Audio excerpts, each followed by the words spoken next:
That sounds like a no. That's muted yourself.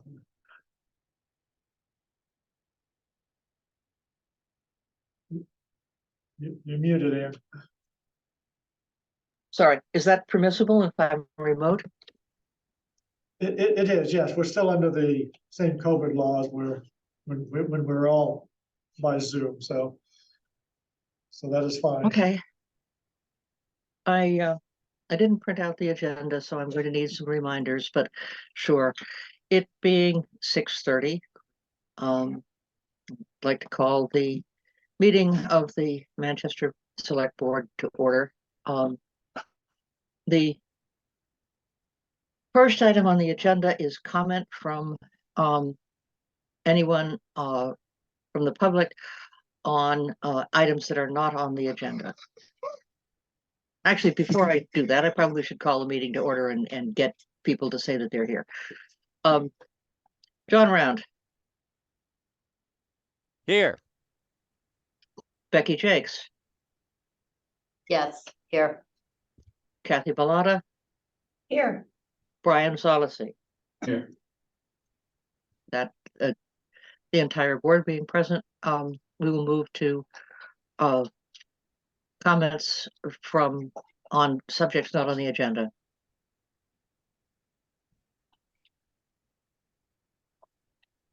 Okay, Yeah, not seeing any.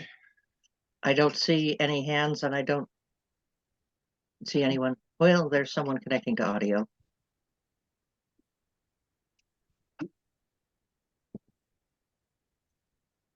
Okay.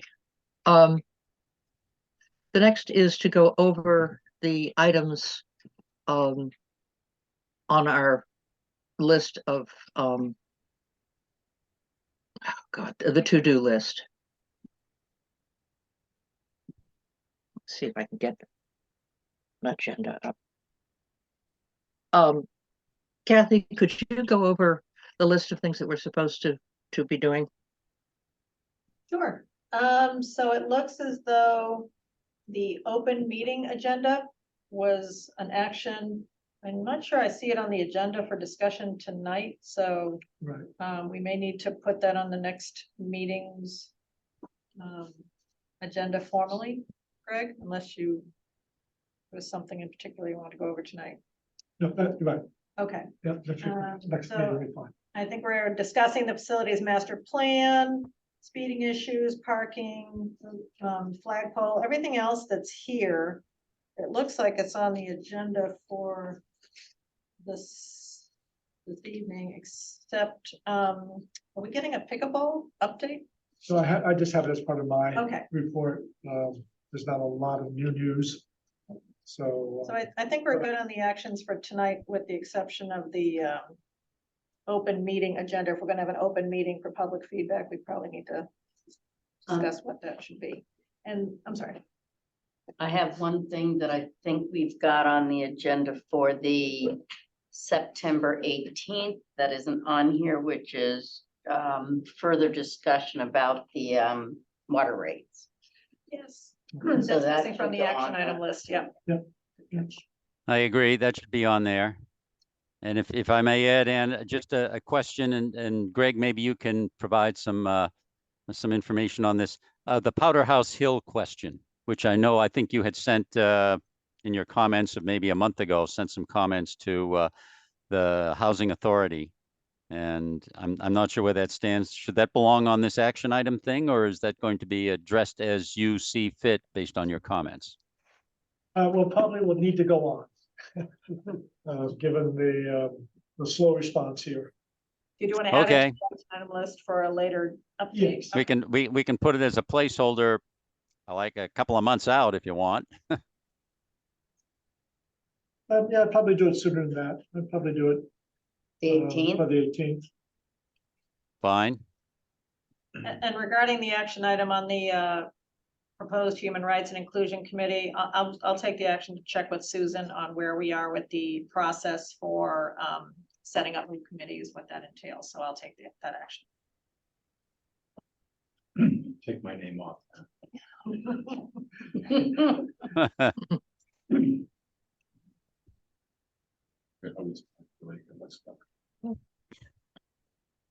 Okay, there is no chairman's report.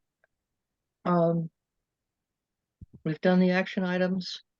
So, the next is interviews for the library trustee. And Leslie Beatty. Is Leslie Beatty here? We have both library, yes. Okay. Oh, in that case, please, explain, why you want to be on the, a trustee of the library, and if you would. Okay. I know, it's hard to know whether You know you're what, facing this. if you want to move your chairs to the side, that might be a little easier for you. It is a little awkward having to. Yeah, Sure. that's just right there. That way you can look both ways. Okay. Can we sit over here? Yeah. Wherever you want. Feels official. Yeah. I have no aspirations for running for select board though. Or you can go ahead and sit. Okay. Fine.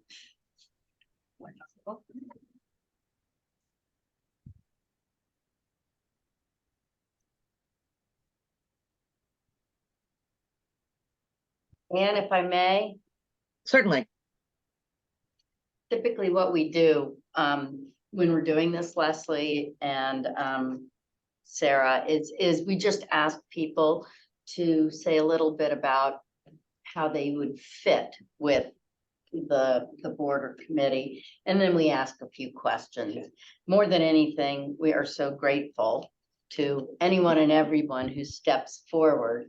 And it's never an easy thing when we have more than one person, but it's always actually great, because then we always have lots of other areas people can volunteer in. But we've all sat where you do, so we understand it. Thank you. So Leslie, go ahead. Yeah. Please introduce yourself. Oh, go ahead. If you want me to go ahead and start. Yes, she said, go ahead and introduce Okay. yourself. I I know. So little did I know when I first took my high school part-time job in a public library that it would lead to a career as a researcher and a consultant and a writer and full-fledged librarian.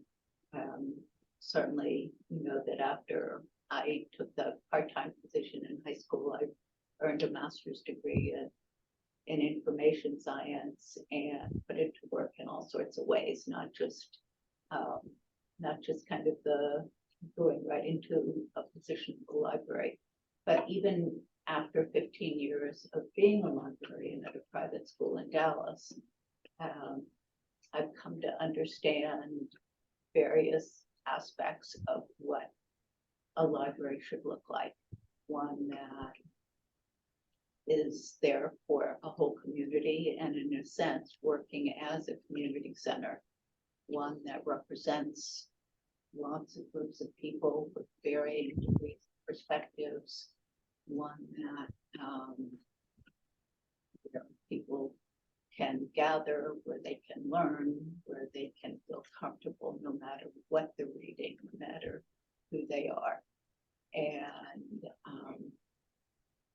And certainly during the summers that we weren't living here full time, or during the summers that we were just here full time before we moved here, I was already volunteering in the library right next door, and getting to know all the people who make the library work.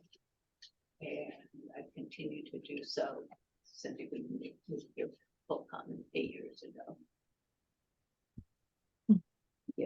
Thank you. John, do you have any questions? Yeah, Leslie, I don't know if I should assume that you have probably spoken with Rick and with David, who are the two current trustees, but what's your perspective on what the biggest challenge that the library has right now to face that the trustees are going to have to deal with? Okay, well, I think everybody knows that there's a physical space constraint. And then the challenge is how to continue to maintain the excitement of the programs that they offer, but also how to expand those programs. And then to use most effectively what the library already has in terms of databases, in terms of great employees and staff, and then just kind of keeping it going. Perhaps also the challenges would be to find other ways to reach out to the community. Okay. So it's both operational and kind of developmental, strategic. All of these are, well, maybe they're all number one. I don't know, but they're all important, important considerations. Well, I thank you very much for raising your hand to volunteer for this. It's a very important position, and we're very, very happy and grateful that that there are people out there like you who raise their hand to do stuff like this. So thank you. Kathy? Yes, John, I had a couple of questions and John took one of them. So you mentioned some of the challenges. What are the opportunities, areas of improvement that you see for the library? That's one question. Some of the opportunities are, again, kind of what I raised the last time in terms of being able to offer different services, perhaps coming up with other resources.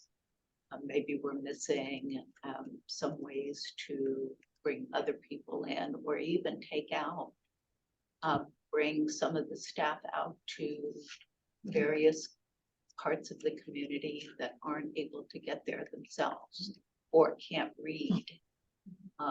We don't offer at this point any kind of Braille information. So that's an opportunity. I think there's opportunities to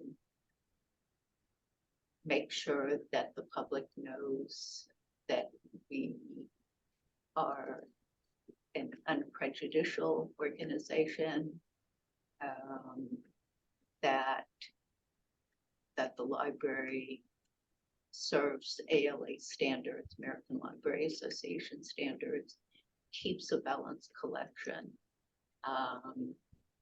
and fights for being able to represent whatever groups need them. Thank you. I think you answered my second question, which was going to be your thoughts on the book bans that we see in other parts of the country. Could you elaborate on that? Certainly, it seems like we're hearing more and more about them. So while I was a librarian in Dallas, I did have a challenge on one of the books that I purchased for the middle school library, which there is 5th through 8th grade. And I remember 2 moms coming up and putting a book on in front of me and saying, you know, why do you have this book in the library? And before I answered that, I wanted to find out, you know, what was it about the book that bothered them? And it turns out that a daughter of one of the 2 women had picked it up, looked at the inside cover to find out what it was about. And it was about a lesbian love story. And I said, okay, you know, your daughter picked this book up for a reason. Tell me what the issue was. And she said, well, you know, my daughter didn't understand what she was picking up. And she came to me to help understand what the book was about. And I said, well, isn't that what she was supposed to do? Didn't that start a conversation? And to me, first of all, representing people who really are out there, and what could be better than having a conversation with your mother about something that they don't know enough about. So again, you know, being one that looks for fairness in all sorts of situations, I thought that as a really good example of what books should do and what parents can do about letting their kids read what they want to read, I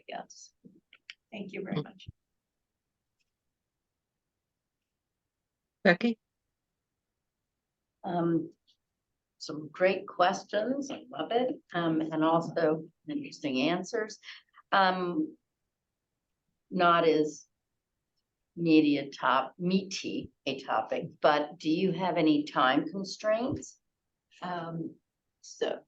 So David had asked me that as well, and I said that I did have some volunteer commitments, but that certainly as somebody being on an important board like this, that I would make the time, and that I'm not shy about volunteering to take on responsibility, and that if I end up being chosen for this interim term, that I would like to continue that commitment as well. Thank you. Ryan? Everyone stole my questions. Hmm. But very insightful answers to them. You mentioned the constraints of space. Do you have any thoughts about how to approach that problem? Okay, I'm sorry, Anne, I mentioned something about the physical space and what? Do you have any thoughts about how to approach that problem? Can The you, physical constraints of the space, the actual physical constraints. you So- mentioned. so I know that both the building and the library trustees have had to deal with leaks in the building, and the fact that there's really no more space in terms of growing the collection that we know right now. And I know also that that all of the people concerned are looking to expand that space, whether it's for book club meetings, more community space, more children's space, more junior high and teen space. But I think all of that would be very welcome. Okay. Does that answer your question? Not entirely. What do you have a feeling about whether it would be better to have a second building elsewhere or try to expand the current building? People have talked about going down. Do you have any So thoughts about it? I don't know that I would be willing to give up the iconic library building that we have right now. I think there's so many intriguing parts of the actual building that I would not want to give up. And that's what makes, I think, the Manchester Library pretty special. I could see expanding the physical part of the library, as I said, to accommodate various other constituencies. And I think there may be room and certainly has been talk about doing so. But there's a vitality and a mix of ages that I would like to see being continued. And I hate to give all of that up. I guess what I'm looking for is ideas about using other space. Like there's the community center, which might be a place to have book group meetings. Or go ahead. Yeah, no, I like that idea, and I thought about that as well. And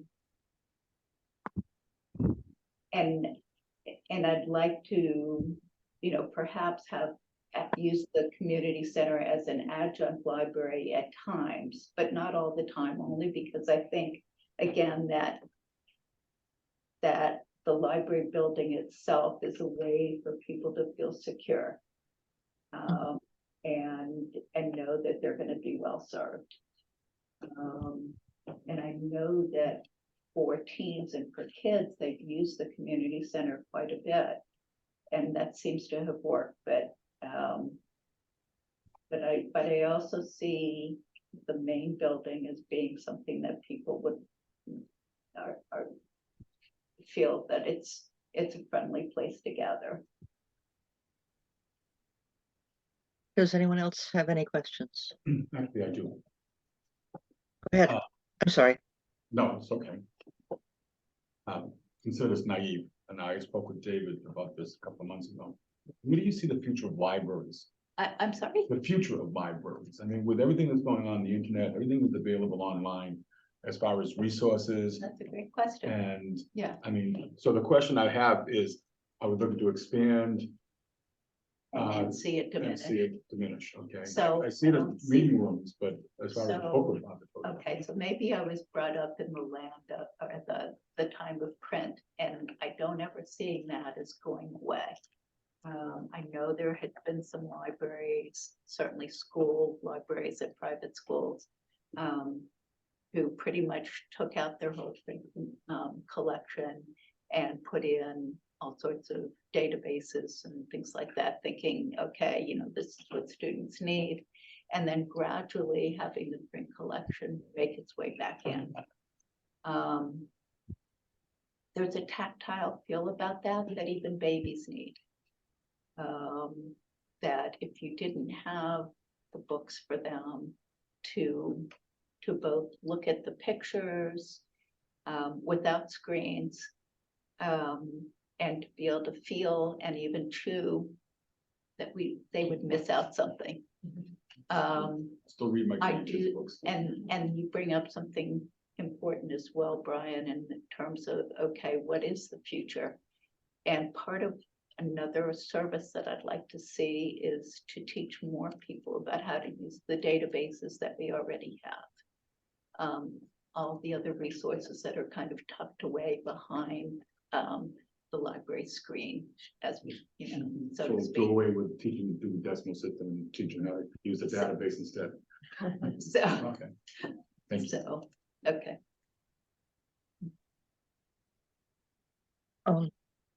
Once again, anyone? Is there anything else you would like to say? Leslie? Yes, please. So a couple things is, well, I have a question for you, David, and one of them has to do with, are you specifically looking for a trustee to take the secretary's position? Oh, well, you all should know that the secretary that we had, Dean Kadanis, had to leave the board. So I am officially the treasurer. Okay, We have a chairman, and okay, we have no secretary. okay, So well, Dave that's my Lumsden- answer then. Dave Lumsden, well, Dave Lumsden is functioning as the treasurer and the secretary. However, we haven't actually voted for positions for over a year. And I think that once we get a new trustee, we should have an election, because I may not want to be secretary forever and ever more. Okay, I was just curious about that, whether you had already slotted that position as part of what the new trustee will be doing. We haven't decided, and Okay. there's no real strong feelings about it right now. That's fair. And I guess, I think we're all pretty much the same age, and so I want to just, you know, thank you for your considering me, but also leaving you with kind of a little humor, and want to say apologies to Joni Mitchell and just say, I've seen both sides of the checkout desk now. So anyway, hopefully I've answered all of your questions. Thank you. Thank you very much.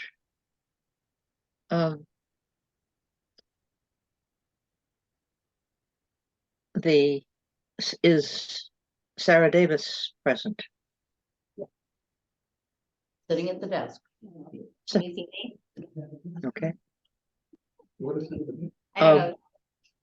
Okay, Yeah. I'm the frame. Does this work?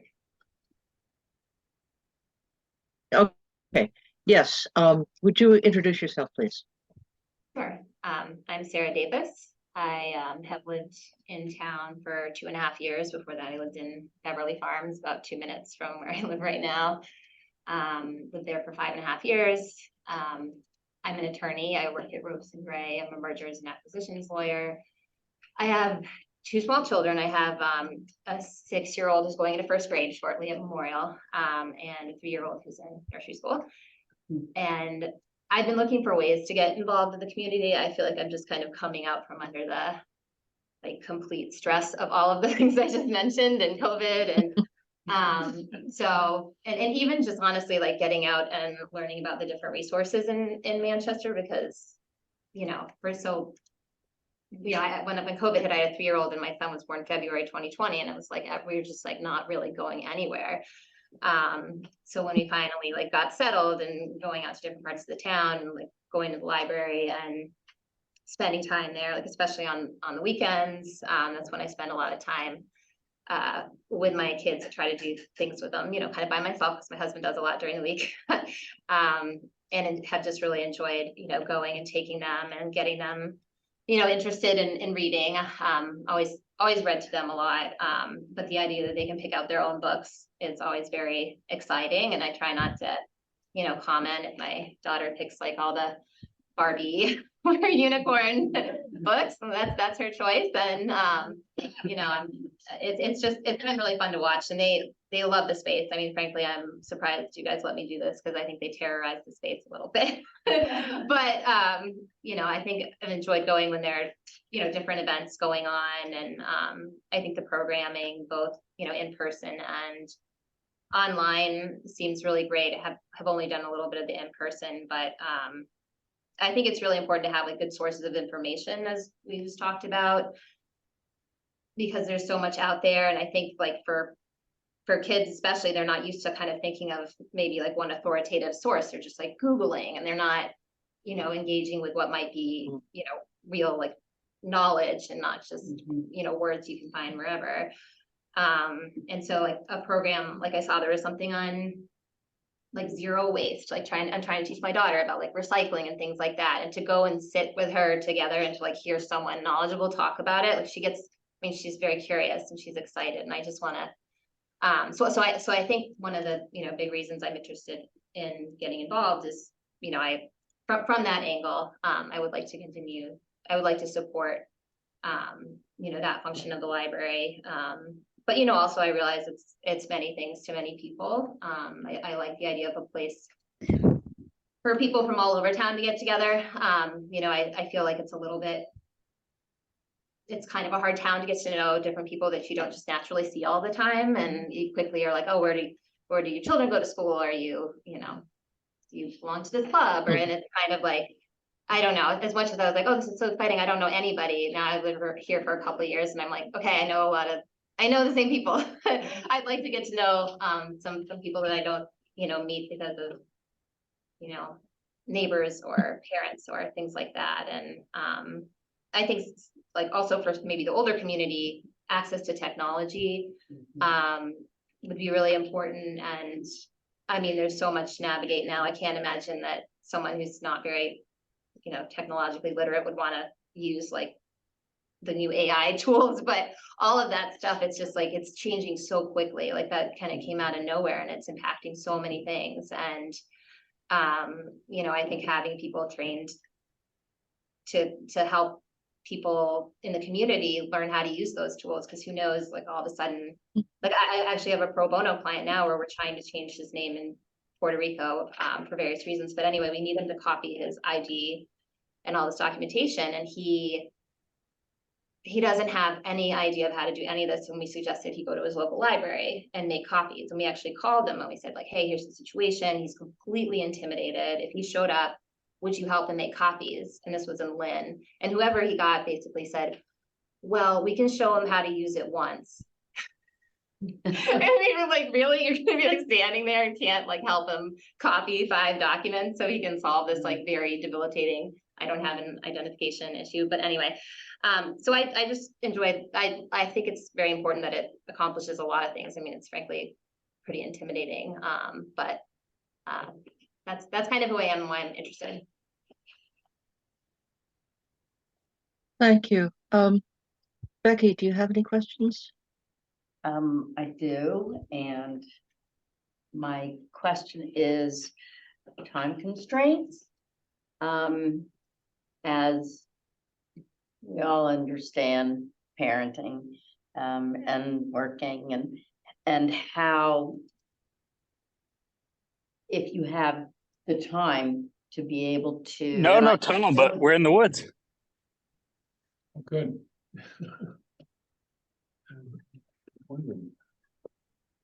Anyway, sorry about that. Just if you, I don't know what the time is David could explain that, but if you have time to devote to that. Since I've been on the board, we've changed our meeting dates and times periodically. We're flexible. I'm retired. Rick has some flexibility in his schedule. So frankly, it's kind of a non-issue. We could hold the meetings at night. We could hold the meetings during the day, as we've done in the last couple of years. They've been daytime, weekday meetings. But as long as it doesn't conflict with our other responsibilities at night, I don't see why there would be any holdup, any restrictions about a particular time or a day of the week that we meet. Does that answer your question? It's more of she, Well, both of you. Yeah. I mean, Leslie's busy too, so. right, So to answer your question, yes, we probably could accommodate a young parent who's busy with kids and we have that flexibility. I guess I'm less asking, I'm not asking you to answer what I asked Sarah, but more what you all expect of whomever would be Oh, a member. How many hours per week or month, Mhm. or what's the expected? What's the investment, I workload? guess? What's the oh, I investment see what time? you mean. And then Well, Sarah can answer whether or not she. Right. That's a very important question, and that question has a lot to do with the trustee's recommendation. We have, this committee is too small, frankly. We only have 3 people on the committee. For us to have an informal meeting, as Greg knows, we have to post a meeting for 2 of us to gather together to Yeah. discuss anything. I think the committee should be expanded because we have very ambitious plans. We really do plan to expand that library, keep the existing architectural wonder that it is, and move that and acquire properties out the back, which are privately owned. That's a very ambitious task. We have to raise money. We have to get the approval of the town voter, and we have to get the approval of the property owners. That is quite a task for the trustees in the future. I don't know whether this fully answers your question, but these are significant responsibilities. And a new trustee will be facing those responsibilities. And it's not going to be an easy task, as I can see from your faces. Thank you. Brian? I Oh, Becky, mean, do you have anything more? Yes, I'm just gonna wait for Sarah to now answer. I think, it would be an issue if all the meetings were during weekdays, because, which sounds like they're not, because I do work full time and in Boston, it used to be 3, but now they're making it 4, but not on Fridays. And, I'm home pretty much early evening every night, so, I take the train, so that is it truly happens. I'm very motivated to get out the door. And then, I mean, other than that, I have a lot of energy. I stay pretty busy. I don't think I would do what I do if I didn't kind of like to be very engaged. And, as long as the kind of work that people might be doing independently can kind of be done whenever, wherever, then I don't really see the working, being an issue. And So, in short, yes, you could do it. So, thank you, thank you. I'm all done, Ann. Anything else? Okay, Brian? The same question relative to your vision of where a library is gonna be in 25 years. 25 years. 10 years. 2. Yeah, I don't even know. I was Yeah. thinking, do you envision, brick and mortar? Yeah, building? yeah, I do. I mean, I think, Obviously Dave does. He's built- Yeah. he's going. And then some. Then a lot. yeah, I mean, I almost wonder in some ways if we're just gonna hit a point. Well, it sounds like at that library you were talking about, they went from digital back to print, that people, was that the, or some more print than they had, yeah. I think in some ways you're starting to see almost like pulling back on over everything, like being over technology reliant. Like I know there's like a movement of like, I think they're called like Luddite teenagers that don't have phones and they take out books from the library. And sometimes I'm hopeful that like, you know, my kids will go in the other direction instead of like me on my smartphone too much when I'm around them. But so, you know, I guess who knows, but I hope so. I would think in a, especially in a, you know, a smaller community like Manchester, where, you know, a lot of residents either live here a long time or, you know, go to school and come back and raise their families, they will probably be sort of instilling in people that this was important to me for these reasons. And like, I have a lot of, I grew up in Duxbury, which is, I know, blasphemous that I live on the North Shore. But when I was younger, we actually, I was, you know, maybe like 12 when they opened a new library.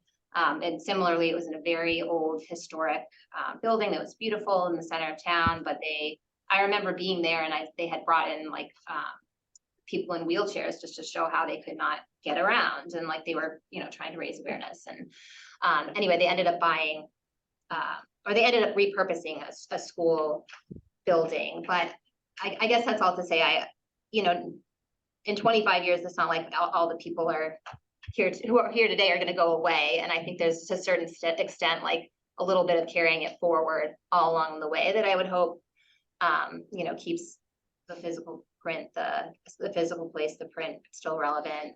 Though I definitely think people are going to be looking to libraries to understand the things like the AI and like, because who knows when those things become more mainstream, how they'll be used. I mean, even in my practice, I was kind of ignoring all of that stuff. And then it was like, oh, well, here's this new contract drafting defined term. And I was like, oh, wait a minute, I have to actually understand what these things mean and how Oh, they're gonna good change. luck with you. Yeah, exactly. So, you know, I think it would be important for the library to kind of stay ahead of those trends as well, so they can help educate everyone. Okay. Thank you. Can I get a little pitch in briefly? Brian and I have talked Certainly. about how libraries are changing for the future, in our opinion. And the trustees feel that libraries of the future will be more like community centers, community hubs, in which activities are centered around the library, not just reading books, but holding meetings, being archives, being social centers for the library. We're in an ideal situation, I think, in the future with the expansion right around Town Hall, that library building, this little nucleus right here, where the new focus of the future Manchester could be away from Crosby's and Ridgedale's and that commercial section and that lowland area and more in this direction. And I think we're heading that way and it will accelerate. Maybe it's more like this would be the information center. Right, and the social center, a gathering spot for Well, meetings, I already see that, and I already see the libraries being that. but we need room. So we're a little crunched for time, so. Kathy? we're gonna keep moving Yeah, along. just. Yes, Kathy? I'd like to hear Sarah's thoughts again on the book bans and what you believe, based on your experience using the library, what are its biggest challenges and opportunities? Starting with book bans. Yeah, I think the book bans topic is very challenging. You know, I feel like that question is very hard for schools, especially because there's only so much you can do. I would hope that in the library setting, you know, that could be a place. I mean, certainly when you're not old enough to check out books, there's only so much you can do. But you know, to be a more empowering resource whenever a child is old enough to get their library card and make their own choices. You can't stop parents from looking at what they're reading and commenting, but you know, if a, you know, I think it's important for the catalog to remain, you know, as diverse as possible. And I mean, even whether it's, I mean, there's some historic stuff that people are having a problem with all the way back to Shakespeare or newer material, that everything stays in place as much as, you know, the community allows, which I hope that it would, so that people can make their own, children can make their own choices. Thank you. Challenges versus opportunities. Well, it does sound like the space is the challenge, coming up. I would just imagine, you know, all the things you have to navigate, the property, the grants, the approvals. I think that's a big challenge. I mean, I think that's not really my area, but I kind of like project management. I'm a transactional lawyer, you know, seeing companies make agreements from beginning to end and just kind of working together and seeing something from start to finish. So I think that is there's certainly the near-term priority of this library. And I think opportunities would similarly be focused on, you know, the idea of being like a meeting space. I think after, let's go back to COVID, but after COVID, people are looking for ways to get together in person in a lot of different areas. And, you know, I think whatever age group it is, and I hope to see that continue versus a lot of Zooms. Thank you. Kathy, do you have anything else? Nope. John? Yes, and thank you, Sarah, for raising your hand. I have just one question. You're you're at a different point in life than most of the other folks on a lot of these committees, certainly in the library trustee. Don't take that personally, Rick or Dave. But as a result, you have perhaps different opinions or perspectives on what you can bring to the library trustee position because of where you are. And I think I'm interested in, you know, in a short response on what you think that is. Well, not to keep saying the same thing, but the role for children, I think, is just particularly interesting to me, from, you know, the young chewing on books phase to the, you know, high school age. And I think those different initiatives there would be particularly interesting to me. I think, you know, other than that, I haven't lived here all that long. I don't know, not to say that's a strength, but sometimes it's helpful to have, you know, someone who has a different perspective on, who hasn't been in the town forever. And I'm sure there's a lot to learn about navigating everything, especially with something like building. But I think sometimes having someone who is from the outside can be helpful. Does that answer your question, John? Okay, good. Thank you. My question is, can you describe the difference between the role of a chief librarian and a trustee of the library? Well, I assume the chief librarian is the one who, you know, actually is employed by the library and makes the day-to-day decisions on the catalog and signs off on the programming. And then the board, you know, has oversight probably in selecting that person, and a broader strategic plan. The only boards I have sat on have been quite a while ago.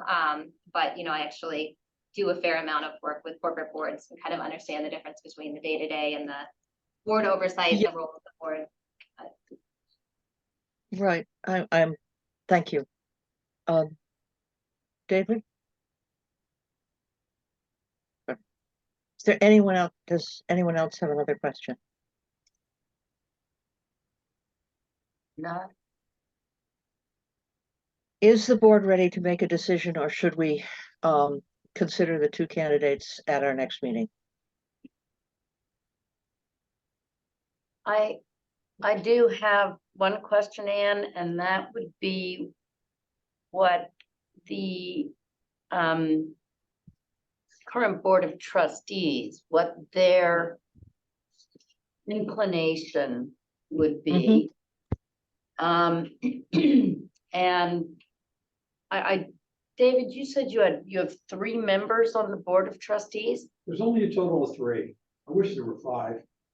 I would hope that maybe in the future, especially if the state grant for planning and development of a new library addition goes through as expected next year, and the town approves the $150,000 we'll be asking them for continuation of that planning.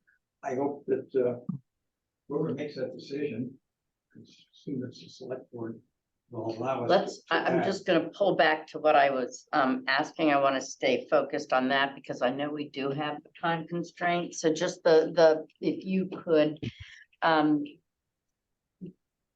tell us what your board of 3 at this point, or how. 2, actually, it's only 2. Two.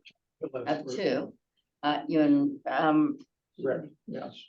what So your Could we ask you, inclination- specifically what you're looking for in a trustee? Okay, that's a very good question. So there are 3 attributes that Rick and I agree upon that we need as a trustee. And I think John hit upon one of the key points. I'm 76 years old, and the other trustee is talking about counting down the number of days until his retirement. We agree that we need another perspective. We want this perspective from the children's room. It's an important segment of the community. It's a very active segment of that community. And we feel like we need that young parent viewpoint coming into the library because we feel like we're out of touch in that category. So we want an advocate for the children's room. Secondly, point number 2, as I've already emphasized, we want to acquire property. That requires negotiation skills. It requires somebody that's willing to get down in the trenches and talk to these property owners who may not be quite ready yet to transfer their properties to the town, and the town may not be ready yet to make that decision. Those are other skills we want. Then we want, perhaps most importantly, someone that's good at aligning the special interest groups in this town. We know we can't do this on our own. We do have to team up with the community center, with the Council on Aging, with the push for a senior center, with the push for archiving precious documents here in this town hall, the library, across the street, the museum. In other words, bring somebody that can bring these community interest groups together so that we'll all be on one big umbrella, whether it's physically or through programming or meeting sites. That's a tough task. So those 3 criteria are what we're looking for. Does that answer your question? Yes, thank you. And my next question again is, are we ready to make a decision? Or we have 2 very qualified and very different candidates? Are we ready to make a decision tonight, or should we consider this again at our next meeting? And if John? I may, Becky, of course. I kind of feel that with the fact that they're down to 2, the library trustees are down to 2 people. I think that if we can move forward this evening, we would be better off doing it sort of help them.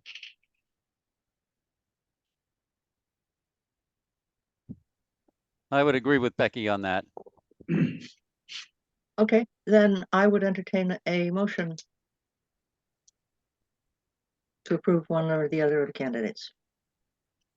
I would like to make a motion to approve Sarah Davis for library trustee interim until the upcoming elections in the spring. With great thanks to both. And I suggest Sarah simply because I think that as the library trustees said, a perspective from the children's department, as well as negotiation skills would be helpful. Second, There's a motion and a second. Is there any further discussion? Meeting ready to vote? Becky, Yes, John, Yes, Brian, yes, Kathy, Yes, and I say yes. Thank you very much, David Leslie. should go also. David? Yes, it's a joint vote. Thank you. Okay, and is Rick Rick, on? I don't know if it's on. I don't believe Rick is online. Can I say one more thing?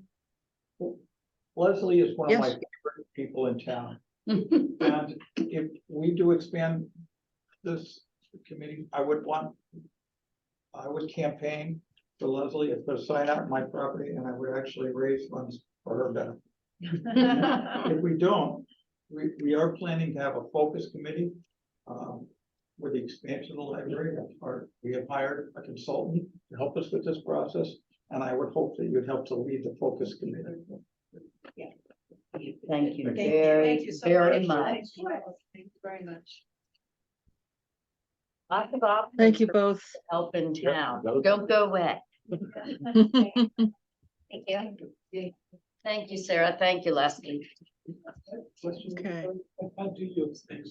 If we wanted to add the person, how would you do that? Would you need to state your name and address? I'm sorry. Sure. For the Michael record. Gates, 31 School Street. I was just curious how you would go about adding an additional member to trustees if you wanted to. Right, so that would actually be a bylaw change. That would be a town meeting vote. So could we put that on our action list for October? No, probably for September. We could do it at the November town meeting. All right. The 9/5 meeting or the 9/18, Ann? 19 's going up. 9/18 is getting busy. I don't know when the warrant will close for November, so probably sooner is better.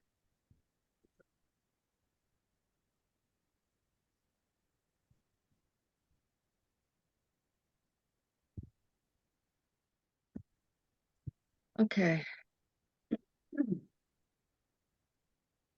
Like that. okay. Now we can move on to the Bicycle and Pedestrian Committee, and the first applicant in my packet is Michael Gates. Michael, can if you're there, and I can't tell who's there, introduce yourself briefly. Hello, my name is Michael Gates, 31 School Street. I submitted an application to volunteer for the Bicycle and Pedestrian Committee. In part just because I was wondering what the committee is actually up to in town, and there are certainly different issues I've thought about as a regular cyclist and pedestrian. I periodically will walk from Salem to Manchester and Salem to Gloucester and all sorts of places, and I've biked all over the place. I nearly died on the bridge crossing 128 because I was in a collision with a car. And so I've had some thoughts on things that could be improved. And someone posted that they were looking for volunteers, so I thought I would look into it. Thank you. Questions? Becky? Do you have any time constraints? It's just really a specific day. Wednesday evenings, I will not be available. Do you know when they meet? No, that's what I was, Wednesday evening. is that, okay, Wednesday or Thursday. No. okay, so that was the question I had. Thank you. That's Sure. my question. Okay. Brian? No, not at this point. Becky, and I'm sorry, Becky, Kathy? Yeah, so, Michael, thank you for stepping up and, answering the call. You mentioned, you're kind of a long range, I'll phrase it, a long range cyclist and pedestrian. Yes. Is there anything in particular that you'd want to focus on as a member of the Bike and Ped Committee? They seem to have a very long list of projects they're interested in. I was curious as to what your focus was. My general thought is just, I volunteered previously with groups like Bikes Not Bombs, and general advocating for bicycling, commuting by bicycle too. So I think the town is somewhat lacking in certain aspects of that, which is even just like a simple place for someone to lock up their bike sheltered where it's not getting destroyed. I know some people who bike year round commuting to the train and their bike just gets destroyed down at the station because they don't really have a covered area to put it. Just little things like that that are pretty minimal and not too invasive and not too controversial. Because I know even with speed limits in town, some people get very confrontational depending on some things that are going on. And then just walking around, some of the pedestrian measures I've seen, that there's a Manchester Facebook page that's unofficial that somebody runs. And there are always complaints that a lot of parents have about their children almost getting run down on School Street and Pleasant Street. Trying to figure out ways to do some traffic calming measures to improve their own sanity, I think, with their children, concerns about their children getting run over. And certainly I've had some dust ups myself, so those are the things that I would be most interested in, just improving the situation for people who do maybe want to feel more comfortable commuting in town with a bike, and just making it a little easier for people if they do want to do that. And from the pedestrian side of it, more or less just improving some of the streets that maybe at the moment aren't really pedestrian friendly, because there's certain areas where sidewalk basically disappears, and then you're just sort of on your own in the lane with cars to walk around, which for me is fine, but I can understand most people aren't that comfortable with doing that. So I think it almost disincentivizes people from choosing to walk if they wanted to. So I think of that information. Thank you. Thank you. Kathy, anything more? Nope, that's it. John? No, I don't think I have anything. Just I just want to thank Mike for volunteering. It sounds like you certainly walk a great deal and certainly cycle a great deal. So you have firsthand input and opinions as to how you think things should look in the future. So thanks again for volunteering. Okay. Thank you. The next applicant is Ryan Chamberlain. Ryan, can you unmute yourself and, if possible, start your video and explain why you're interested in the Bicycle and Pedestrian Committee? Yeah, absolutely. Thanks. Thanks for your time. Relatively new to the community. I've lived here for about 2 years. I have a couple of kids that that either bike or walk to school, and so I saw a post that there was an advertisement that there was an opportunity to get involved within the community, which was something that I was seeking out. And as an avid cyclist, pedestrian myself, I thought I'd go ahead and throw my name in the hat. I've seen a lot of activity happening lately. I kind of look at Exit 50, where that's recently been resurfaced, and was really happy to see those the bicycle paintings on the roads. There's creation of a specific lane off to the side and a portion of that to encourage bicycle safety. And so for those reasons, I went ahead and applied for the committee. And I guess I would also kind of caveat that a bit with, I guess a desire to just learn more about the type of topics that this committee would be involved in. yeah, just trying to figure out, this would be my first foray into public service, and I always try to look for ways to make my community better.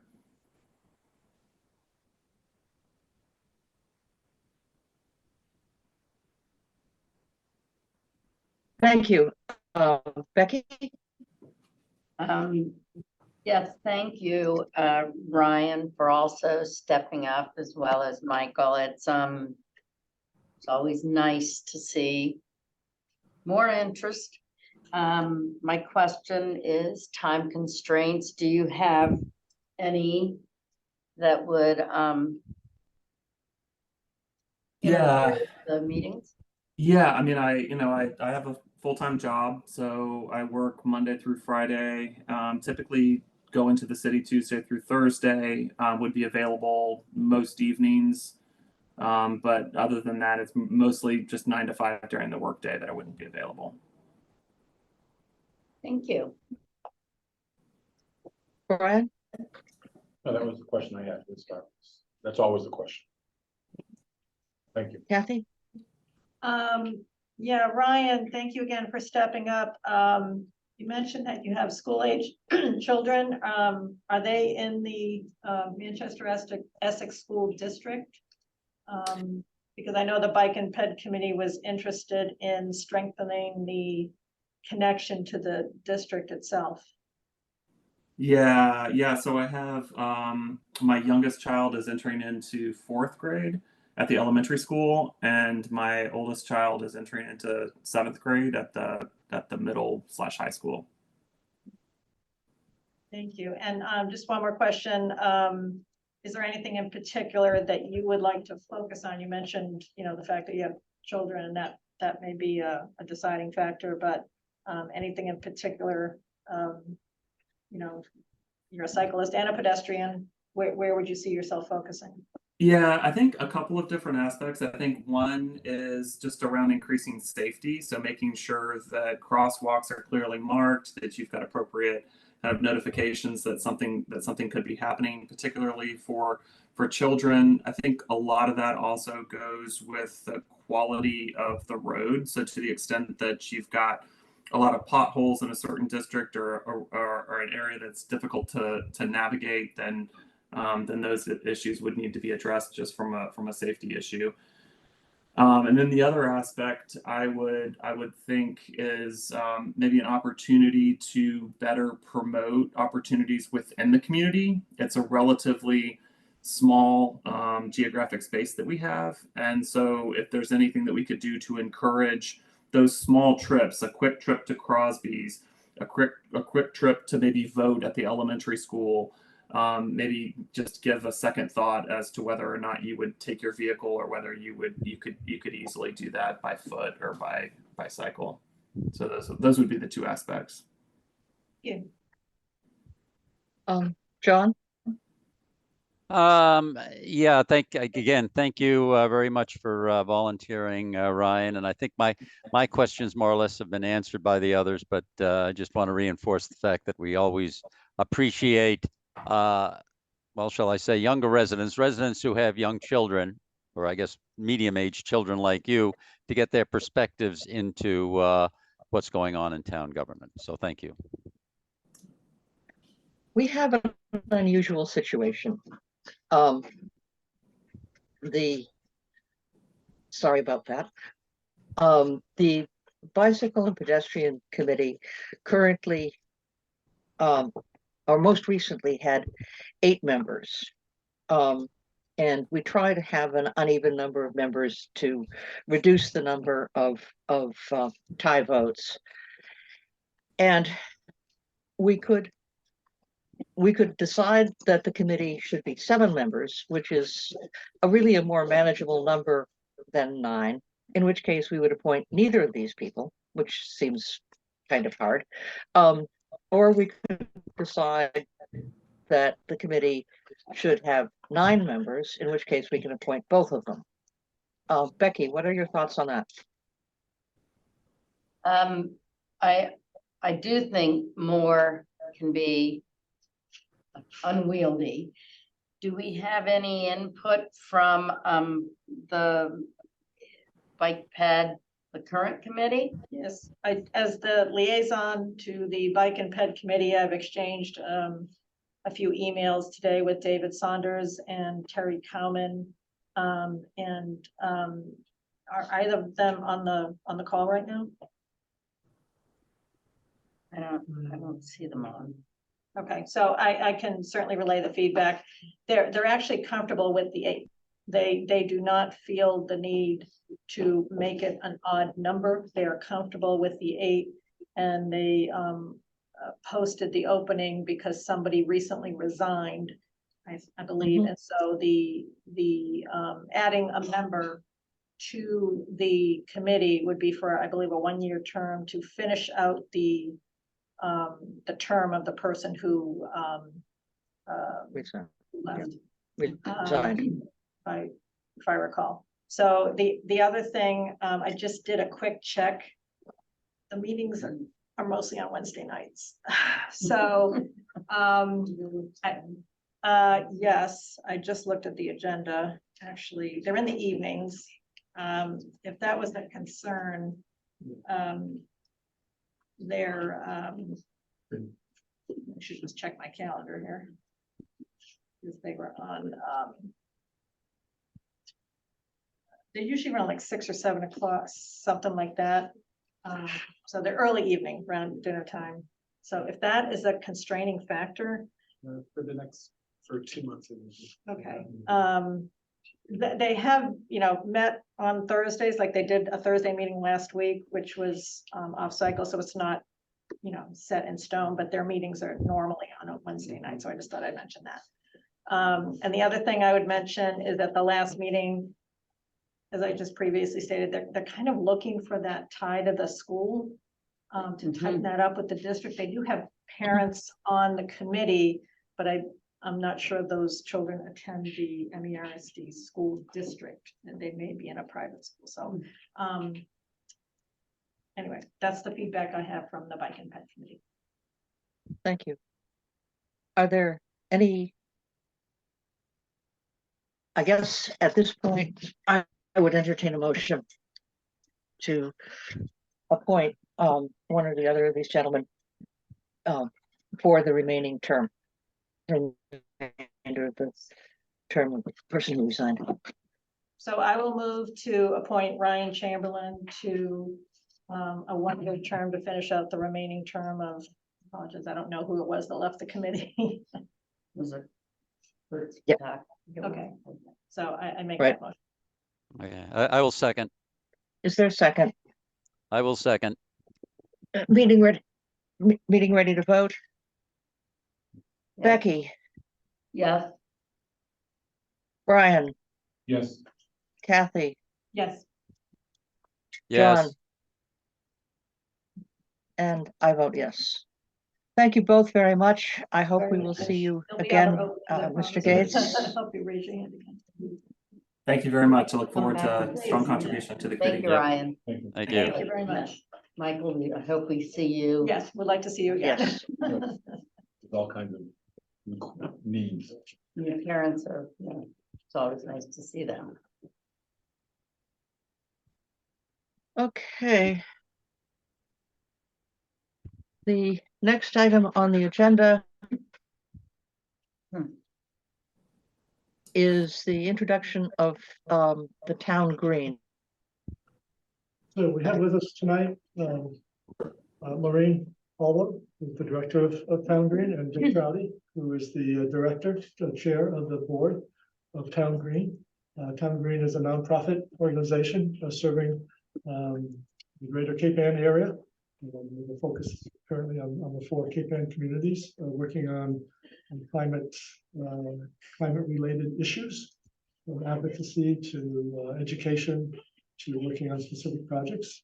So tonight they're here to give an introduction to you about some of the work that they are able to do and that they have been doing and what they plan to be doing in the future.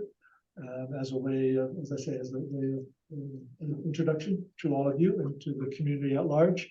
And so with that, I can turn it over to Maureen and Dick. Thank you. Should we sit? Is that the best way to? Do you want to sit over there? maybe? Oh, sit over here. Okay, go ahead. What do you think? It's a little more comfortable there and everybody out there can see you. Yes, my behind is a little sore now. Well, Greg, The chair does write something down. Yeah, I noticed this one low. it's okay. I'll make do. Okay. Greg, thank you for that introduction. As Greg said, my name is Maureen Aylward.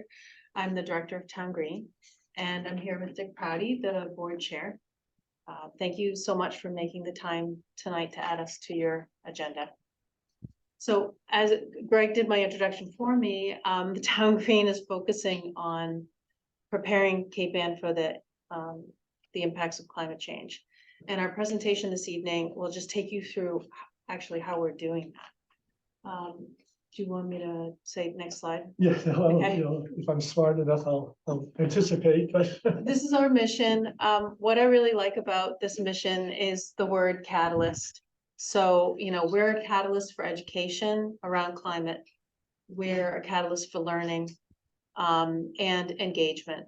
So that's what we're all about. We're about action, information, and services. We are also focusing on, you know, reducing the use of fossil fuels, getting to what's called net zero.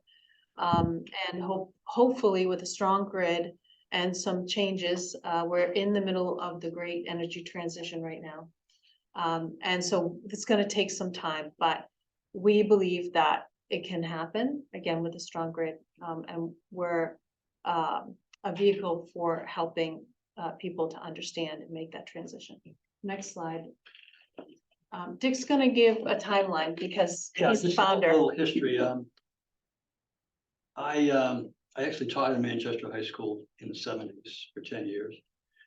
Then I left to work for Project Adventure and was a director for 34 years. And I retired in 2014, and I wanted to do something different, and I wanted to do something that was meaningful. And I knew climate was going to be a bigger deal every year because I could see the trends, and that's certainly proven to be true.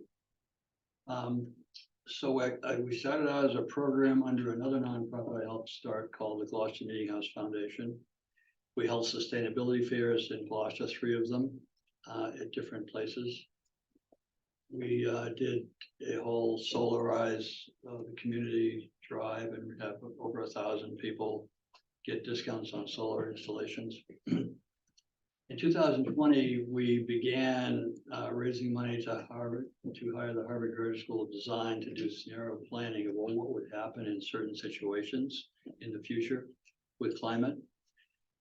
What were the threats and what were the options and solutions to mitigate the threats?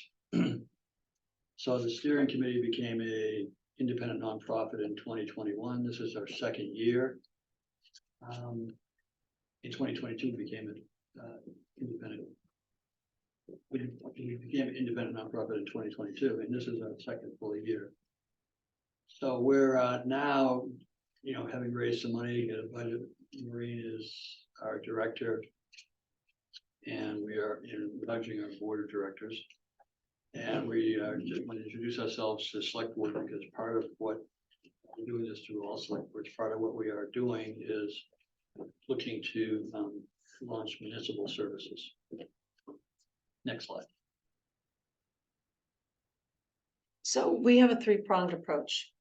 We're focusing on climate awareness education for the public and also for municipal leaders. There's a lot to learn. There's a lot to understand. And we have some ways of doing that we feel are working right now, which we'll get some examples in a moment. Also municipal services, which Dick will talk about in a little bit, and advocacy and action, which is could be a very long list of things, but we're mostly focusing on mitigation and adaptation right now. Next slide. So what is climate awareness education? Last year, we started with our Planning for Reality series. And the way that we set that up was a series of webinars in each community, followed by field trips.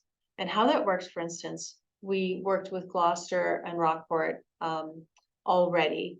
We have done 3 webinars on a climate issue or a climate impact issue in those communities. And we have a panel of experts. Charles Waldheim from Harvard who's done scenario planning. He can speak to those issues around what it looks like in the future. And Jane Knott, an MIT PhD who's also on our board, who looks at the climate science. Oftentimes we'll have a local expert also sit on the panel. We provide opportunities for breakout sessions, questions and answers. Often we have about 80 to 100 people register for these in the community and across Cape Ann. Between 60 and 80 come.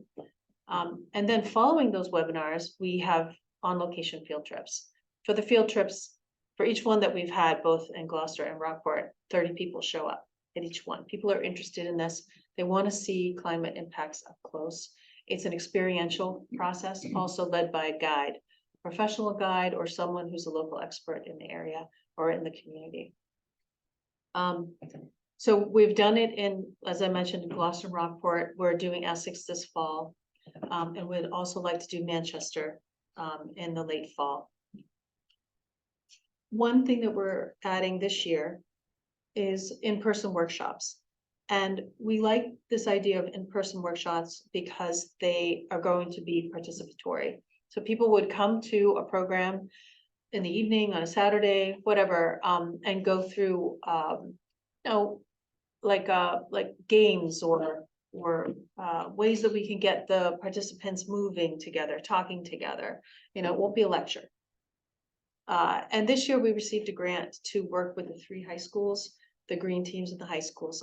Manchester, of course, has a great green team, Rockport and Gloucester as well. And we will be facilitating conversations between the 3 groups of students. We will be offering them some money to do a project and then having a community presentation at the end.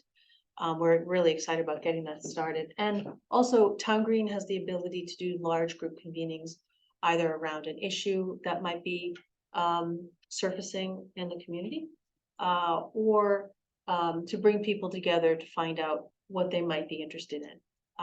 That could be, large group project that Dick will get into with municipal services, focus groups, interviews and such. So next slide. Thank you. Oh, sorry, I forgot about the example. So here's our webinar, just a quick screenshot to let you see what it looks like. We take people through about an hour and a half presentation, half an hour of engagement. And that's a picture from one of our field trips to Good Harbor Beach. That was on a January day and amidst a storm. And we look at that crowd, like these people came out, people had cameras, but they listened to Jane Knott talk about what's happening to the beach. What happens to the beach of the storm. The parking lot at Good Harbor Beach had, knee-high water in it. And we talked about the marsh. So, next slide. So, we will be offering services, some supported by grants, some fee for service to the municipalities, working closely with Gloucester versus Sustainability, new director Jim Wilkins. But the other communities do not, and we believe there's a need there. And so we're going to be offering services and helping them do outreach on different issues that they may have in the community, to engage the public and help the public understand what is going on in their planning process and the options. We do interviews with different groups, and basically it's our experience that a lot of towns the different committees don't know what's going on necessarily in the other committees. And so facilitating the interaction and communication between the different committees is a good service and a good thing to help communities with. And then we customize to the different needs of each community, which will be different. Next slide.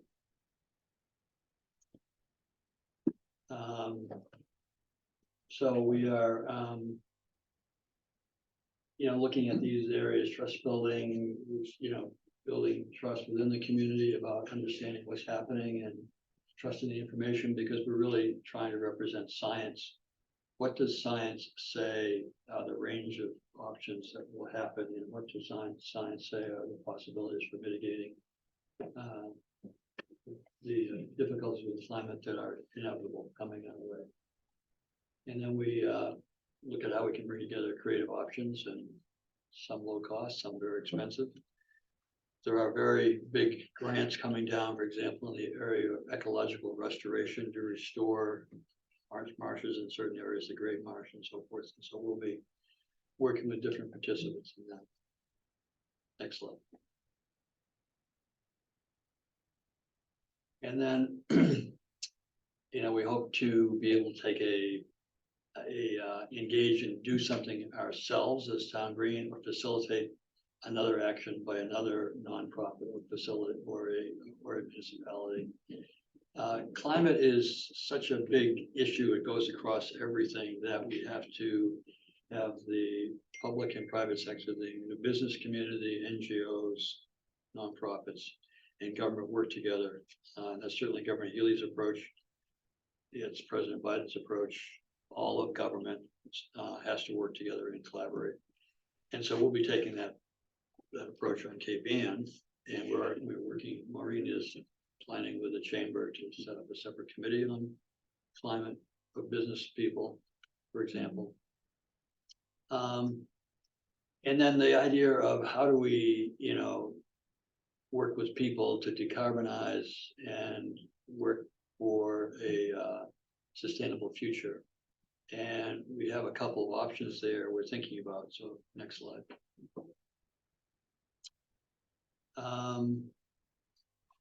This is Addison Gilbert Hospital, part of the Leahy system.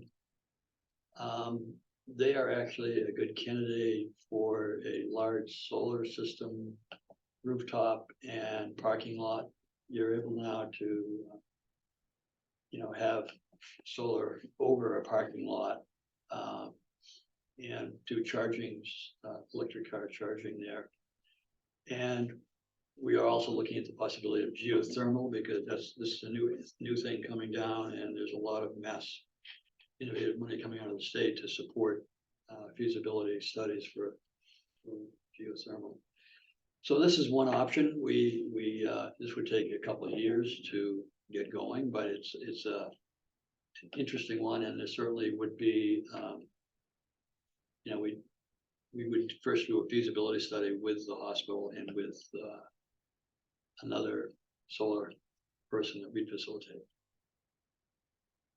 And that, the goal here is to get the first responders. Certainly we want the hospital, we want the police and the fire, and the advent of a big storm, whether it's a winter storm or a hurricane, whatever, to be able to have power and communications going with batteries. And they have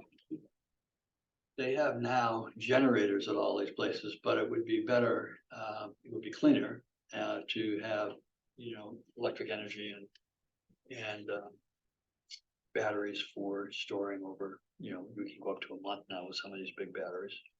The technology is there. Technology is going very rapidly. Yeah.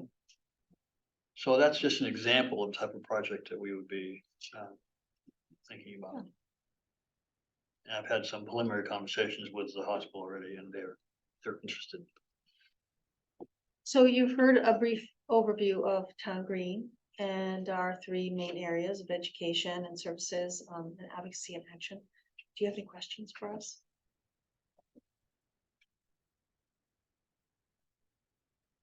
Dan, if I might. Certainly, please.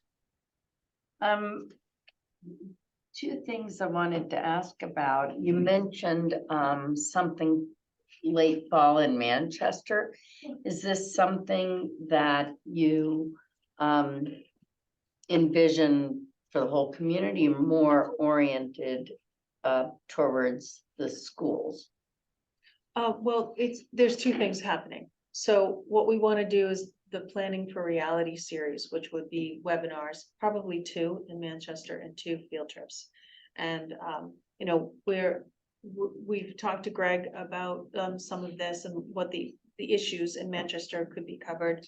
And we like to coordinate those topics with the municipality. So it would be along those lines, a webinar, a field trip. And for then- example, tied into the vulnerability assessment in the village area. Yep. That created a pretty long list of possibilities in terms of action steps. Mhm. So with Town Green, we could facilitate a few sessions to focus on how do we pick and choose from that list, what's the higher And that- priority. That might be an in-person workshop too. And so we would like to have the series completed in Manchester by the end of the year. Webinar, field trip, in-person workshop. And I like and appreciate that you all are science and data based. That's pretty important in my opinion. I also feel that part of our job as the select board is to help facilitate education. But I also think it's important to do it in a way that's not going to cause extreme discomfort or panic. So this is, and I know we've got a lot that is coming at us quickly in some ways. We've had a lot of success Yeah. in our webinars with showing the science and showing the scenarios of what could happen here, and then talking about the action steps that can be done. We think that the folks who have been coming to the webinars, they're accepting the information. They always have really good questions. They want to be engaged and find out what they can do. So, you know, we're trying to avoid any kind of, you know, panic situation. We're gonna come right in on the science. We're gonna show them the roads that are gonna flood, for instance, or we're gonna show them what the scenario could look like if a hurricane, a Category 3 hurricane, hit the area. So, you know, Manchester has certain areas that will be devastated and also flooded. So that's what we mean about preparing people. We really need to know what's gonna happen. I think people generally are sort of relieved that they're getting this information specifically. There is, yeah, Because they read the Globe, you know, the Wall Street Journal about the country or another location, but there's not a lot of specific about their place, what's gonna happen here. So when we talked about downtown Lockport, that's pretty, you know, Biscayne Neck is extremely exposed. I think there were shop owners there, they were relieved to know, what can I do, how can I plan, what can I, you know, how can I get ready? And they know that there'll be different types of threats, some will be a lot milder than others, and you can't protect from every threat, but you can increase your odds of being more resilient by action now. And some of it doesn't take a lot of money, and some of it takes big money. For the bigger money, nobody's expecting the towns. There's gonna be state and federal in the next, at least 3 to 5 years. So this is with the most current FEMA maps. yes. Yeah, And with storm surge maps that are continually updated, you know, you can go online and go to Surging Seas, or, you know, go to a lot of these places. NOAA, in fact, has a really good map where you actually can zero in on your neighborhood and find out, okay, what is it gonna look at 2 feet? What's it gonna look at 3 feet? What is it gonna look at 5 feet? So you get a sense. And, you know, we talk a lot about incremental sea level rise, which is what we're experiencing right now. That's not gonna stop, right? So there are these two elements there. Incremental sea level rise that's happening and growing, and also as the ocean warms, it's gonna accelerate. And then there's, you know, storm surge on top of that. So both of those things are working together, and I think, like Dick mentioned, we're finding this appetite. We're finding people are hungry for this. They want to know what's coming. They want to be educated. They want to know what they can do. You know, I think we all want to be prepared. Thank you. Sure. Any other questions? Yeah.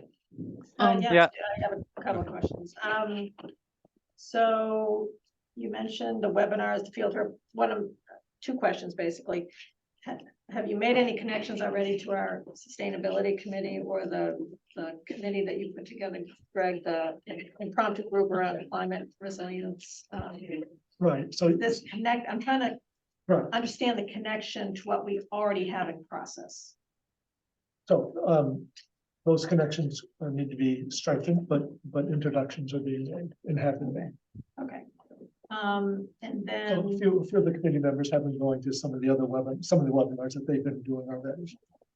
so I'm trying to understand, if we, entertained doing something similar to Essex or the other towns, the workshops or whatever, what's the expected outcome? What do we expect to get out of this? That we're not already doing, You mean the town? the town, yes. Um, Because we are doing some things. I'm just trying to understand the delta. What does this help us accelerate, or what gap does it fill? But I'm do just you trying to want, understand. Greg, is that a So- question for you? For both. Okay. So I'll take the initial stab and then you can Okay, yeah. fill in. So a couple of things. One, it provides a bigger foundation for our efforts. So talk about our village vulnerability assessment. Layering on top of that, some of the Harvard studies and projections that have taken place. So Town Green could facilitate bringing those presentations in conjunction with what our engineers have done. So it'll give a bigger context for that work. And then just having sometimes it's helpful to have a third party facilitate meetings Yeah. and gather information from our residents and to help us understand what our residents are thinking and where their priorities might be. So that's another area that I think it could facilitate. Okay, so are we still engaging with that consulting group that did the coastal vulnerability? So their contract is Assessment? over. Their contract, so they're. They're done with their work. Okay, Right, so that's what I'm trying to understand, because we're doing a lot of different things, Right. and I'm just, trying to understand what's. Does Town Green have the information that we got from the vulnerability group?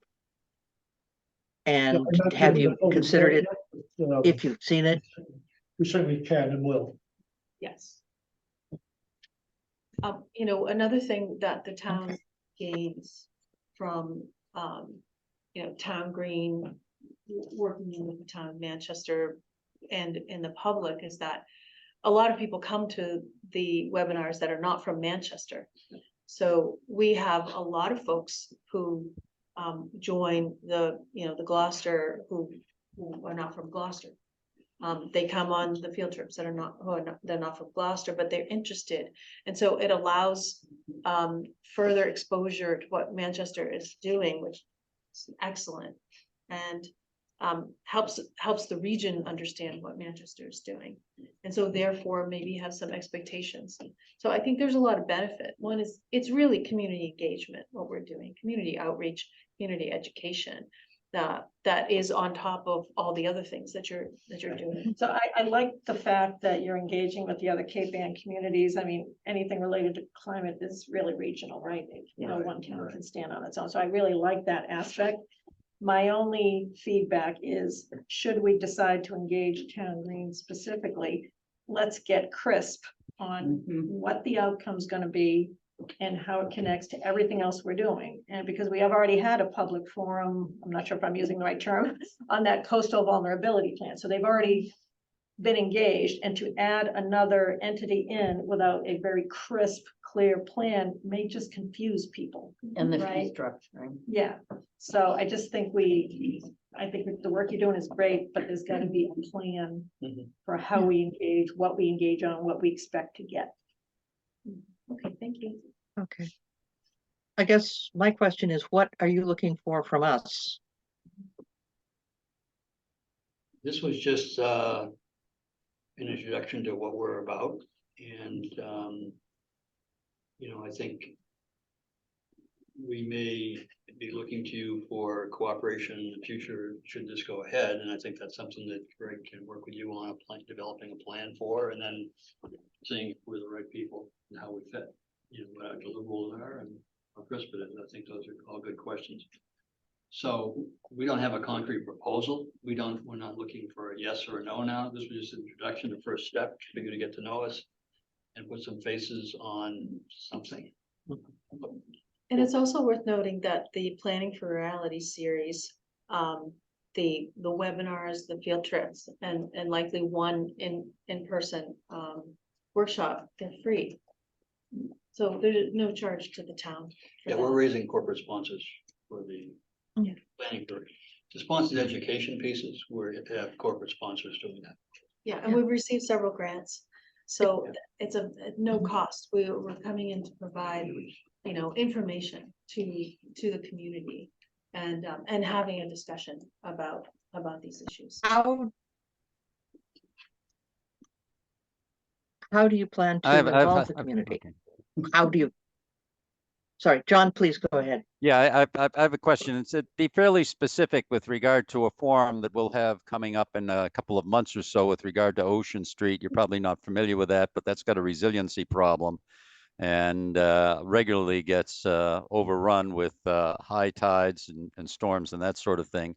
And we've got to figure out what to do about that. And I'm wondering if there isn't a role that you could play in kind of setting the stage for what might be a realistic and what might not be realistic. Certainly our Department of Public Works has some thoughts about the street and constantly repaving it and redoing it and have the ocean just destroy it a year or two later. And I think we have to have some sort of a perspective on from a longer term as to what's going to make sense there. And I'm wondering if you've dealt with that with other communities with specific types of challenges, because we have to figure out what kinds of inputs we're going to get for that forum when we pull together all of the folks from that neighborhood who have opinions about what we should be doing about the street and the storm threats. Yeah, I mean, road infrastructure and the impacts of seawater please. on the road are certainly issues that we are addressing in the other communities. For instance, in Essex, we are doing a program that takes a look at the causeway. And we're also going to be looking at the marsh, but you know, the causeway and Apple Street are and Apple Street particularly somewhat contentious right now, but it's a necessary conversation that they want to have.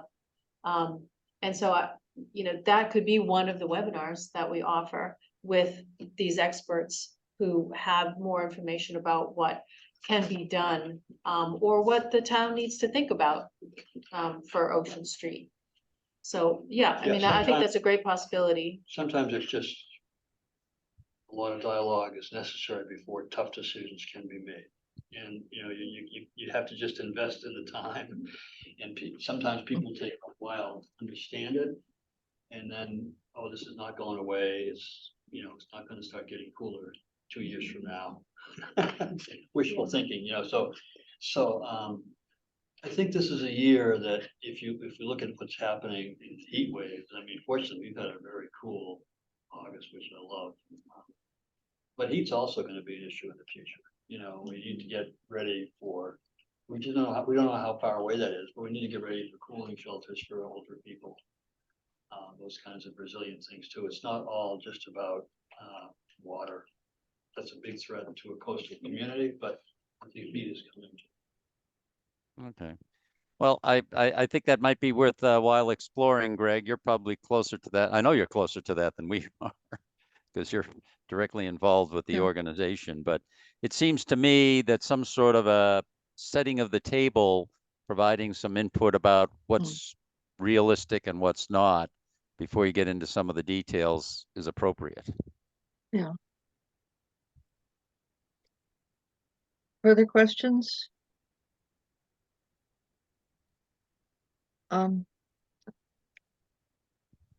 Thank you very much. I'm sure since Greg is part of. Thank you for having us again. That we will be hearing more about it. I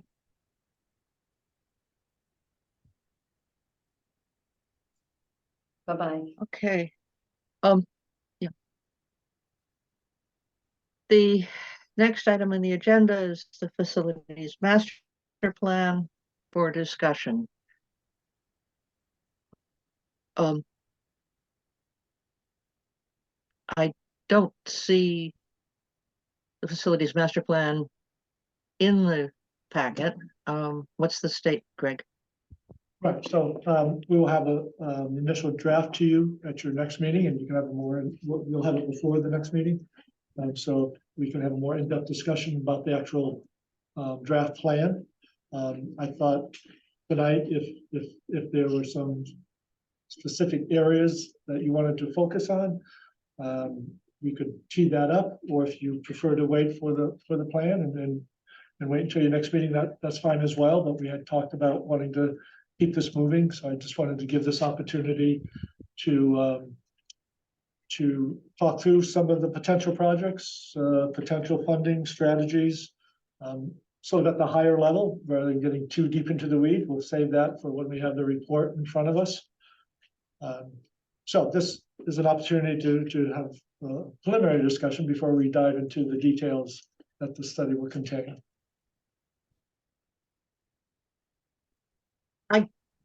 Okay. Becky, do you have any? I'd like to wait until I see the information myself. Yeah. Likewise. That's my feeling. Yeah. It's hard to discuss something when I don't know what it is. Yeah, that's fine. I mean, I've outlined in my article last week in the paper, just sort of that high level view of what the most likely projects are going to be. It's not that, there's no big secret out there in terms of what the needs are likely to be. But we certainly can wait until you have the study in your hand, and that's perfectly reasonable. And we can tee that up for your next meeting. General question, the content of the plan will be the facility item or building or whatever, approximate cost, and from a time frame standpoint, what should we expect to see in that draft plan?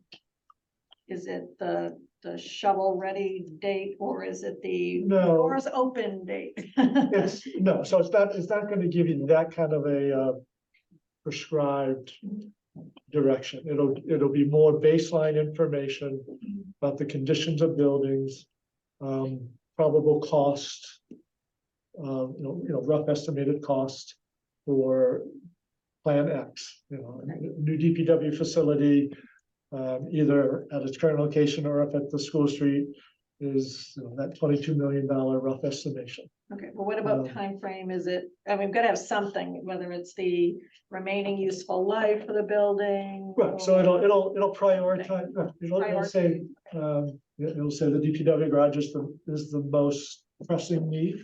So that's priority number one. It'll identify police and fire as needing either major upgrade or a new facility. Certainly within the next 10 years at the absolute latest. Senior center. Date range, Right. Yeah, so there's some parameters, but it doesn't give a prescribed, right. X, Y, year one, year two, year three. It leaves that up for you to talk through and for us all to debate and come up with that kind of game plan. Thank you. So we'll get that ready, get it out to you, hopefully a week ahead of time, so you have some time to pour through it before the meeting. Okay, the next question is speeding. I think we should talk separately about speeding and parking on Beach Street, and let's start with the police chief's report on speeding, in which he makes it very clear that most of the people who are for speeding in town are in fact residents, and their first stop. And that the number of stops has been increasing over the past couple of years. Is there further discussion? Becky, do you have comments on that?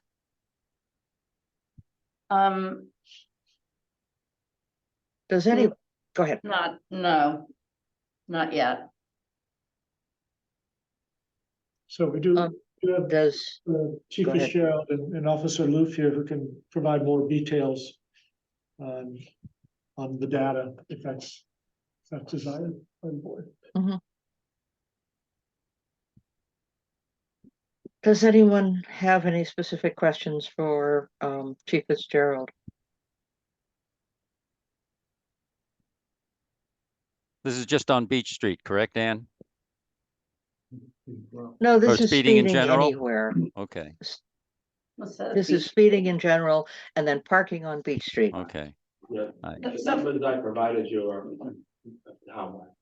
So maybe a question to start the discussion would be, we know you're doing some things already, some mitigations, like I think there's something on School Street, Pleasant Street that cross, what's it called, the pedestrian Oh, the crossing lights? crossing Yeah, lights. right. So I guess, could you bring us up The to inter, yeah. on the mitigations that are already in process so that we make sure we're level set? So I don't know, is Chuck on?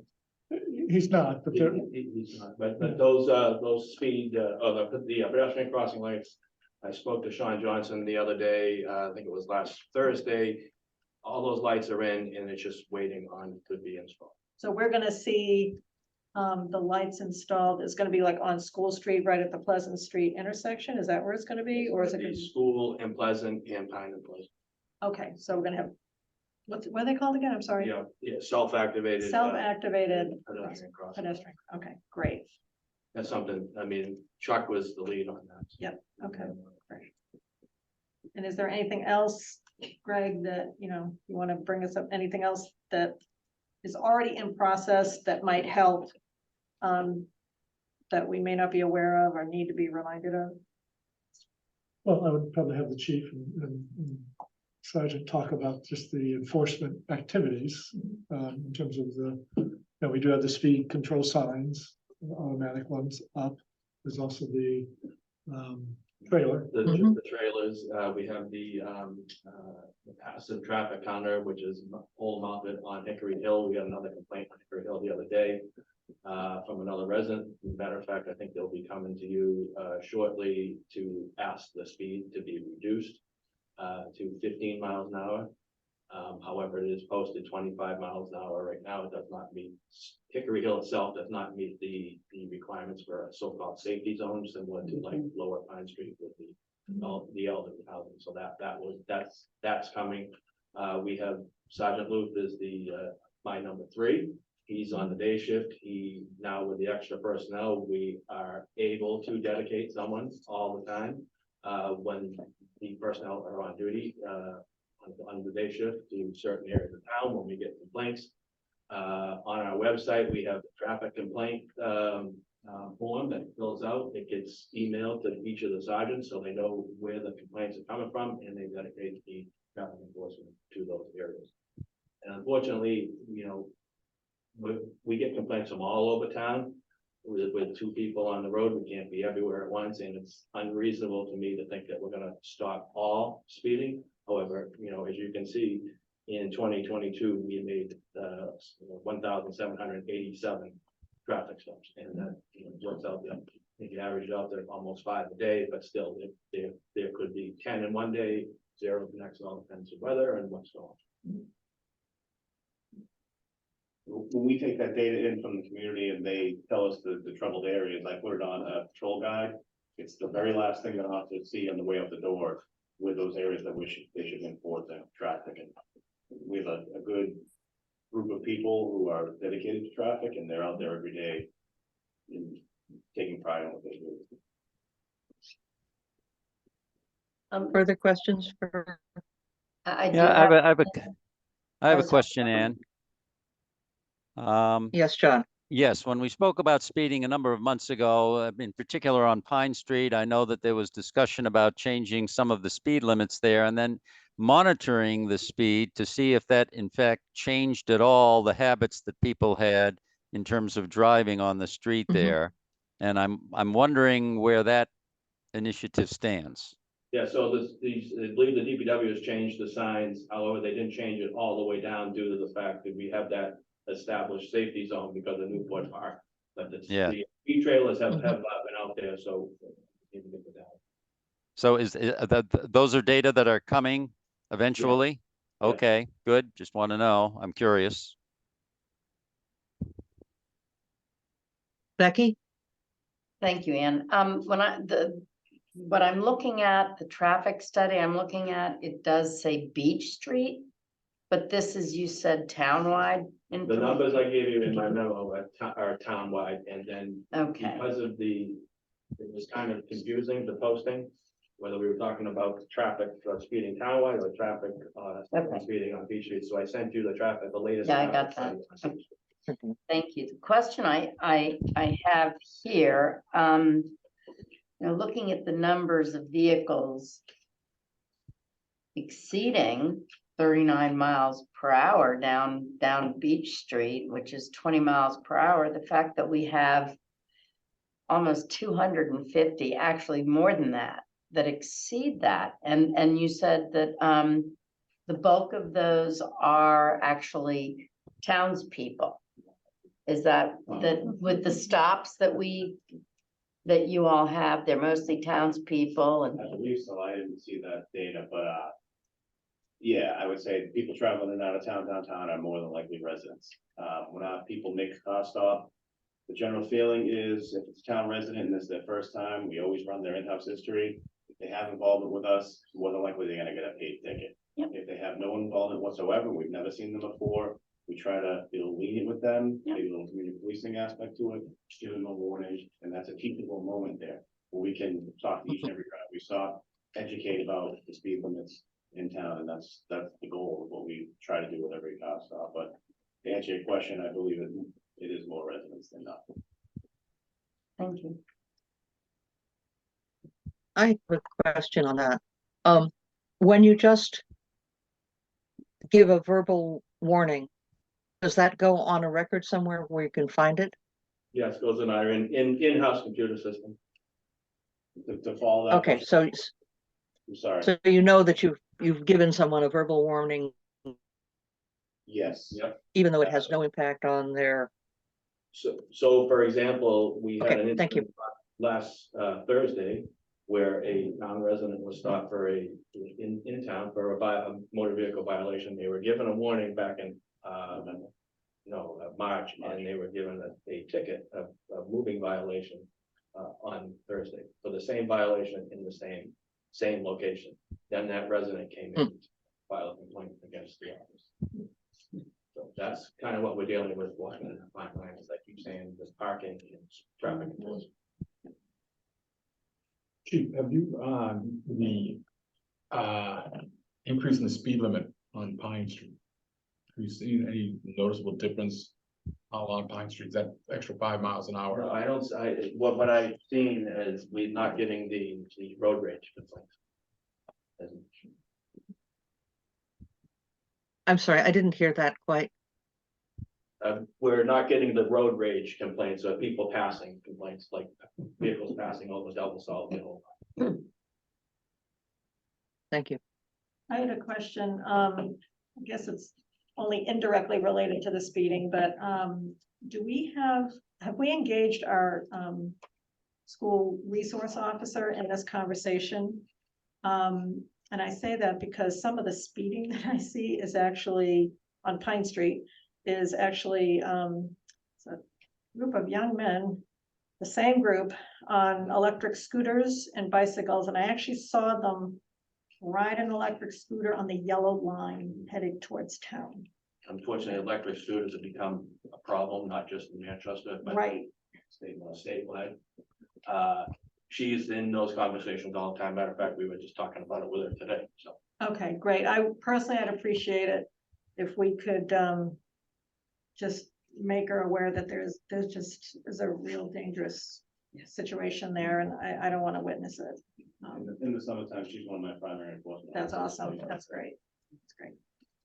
And my point I was gonna state before about the verbal warnings, when that came up, there's been a little bit of a change over the last year and a half, where now if we give a written warning, even though there's no money fund involved, it still goes onto your driver's record. And 3 of those to the state will suspend your license, so it's not like they're getting that free pass, that does count towards punitive action in the future. I think, and we talked about this, Chief, before, I think it would be really helpful for you to publish the regular metrics. I loved your article in the Cricket, but I think the residents need to see your metrics as opposed to the filtered information they see. And I agree, and, you know, I'm tell gonna your be doing that story. every month, so we'll Yep. Excellent. And I also just want to say that with, hearing people come in, interviewing Bike Ped and, discussing topics that have been discussed many, many times. There is an element of frustration to explaining, re-explaining. And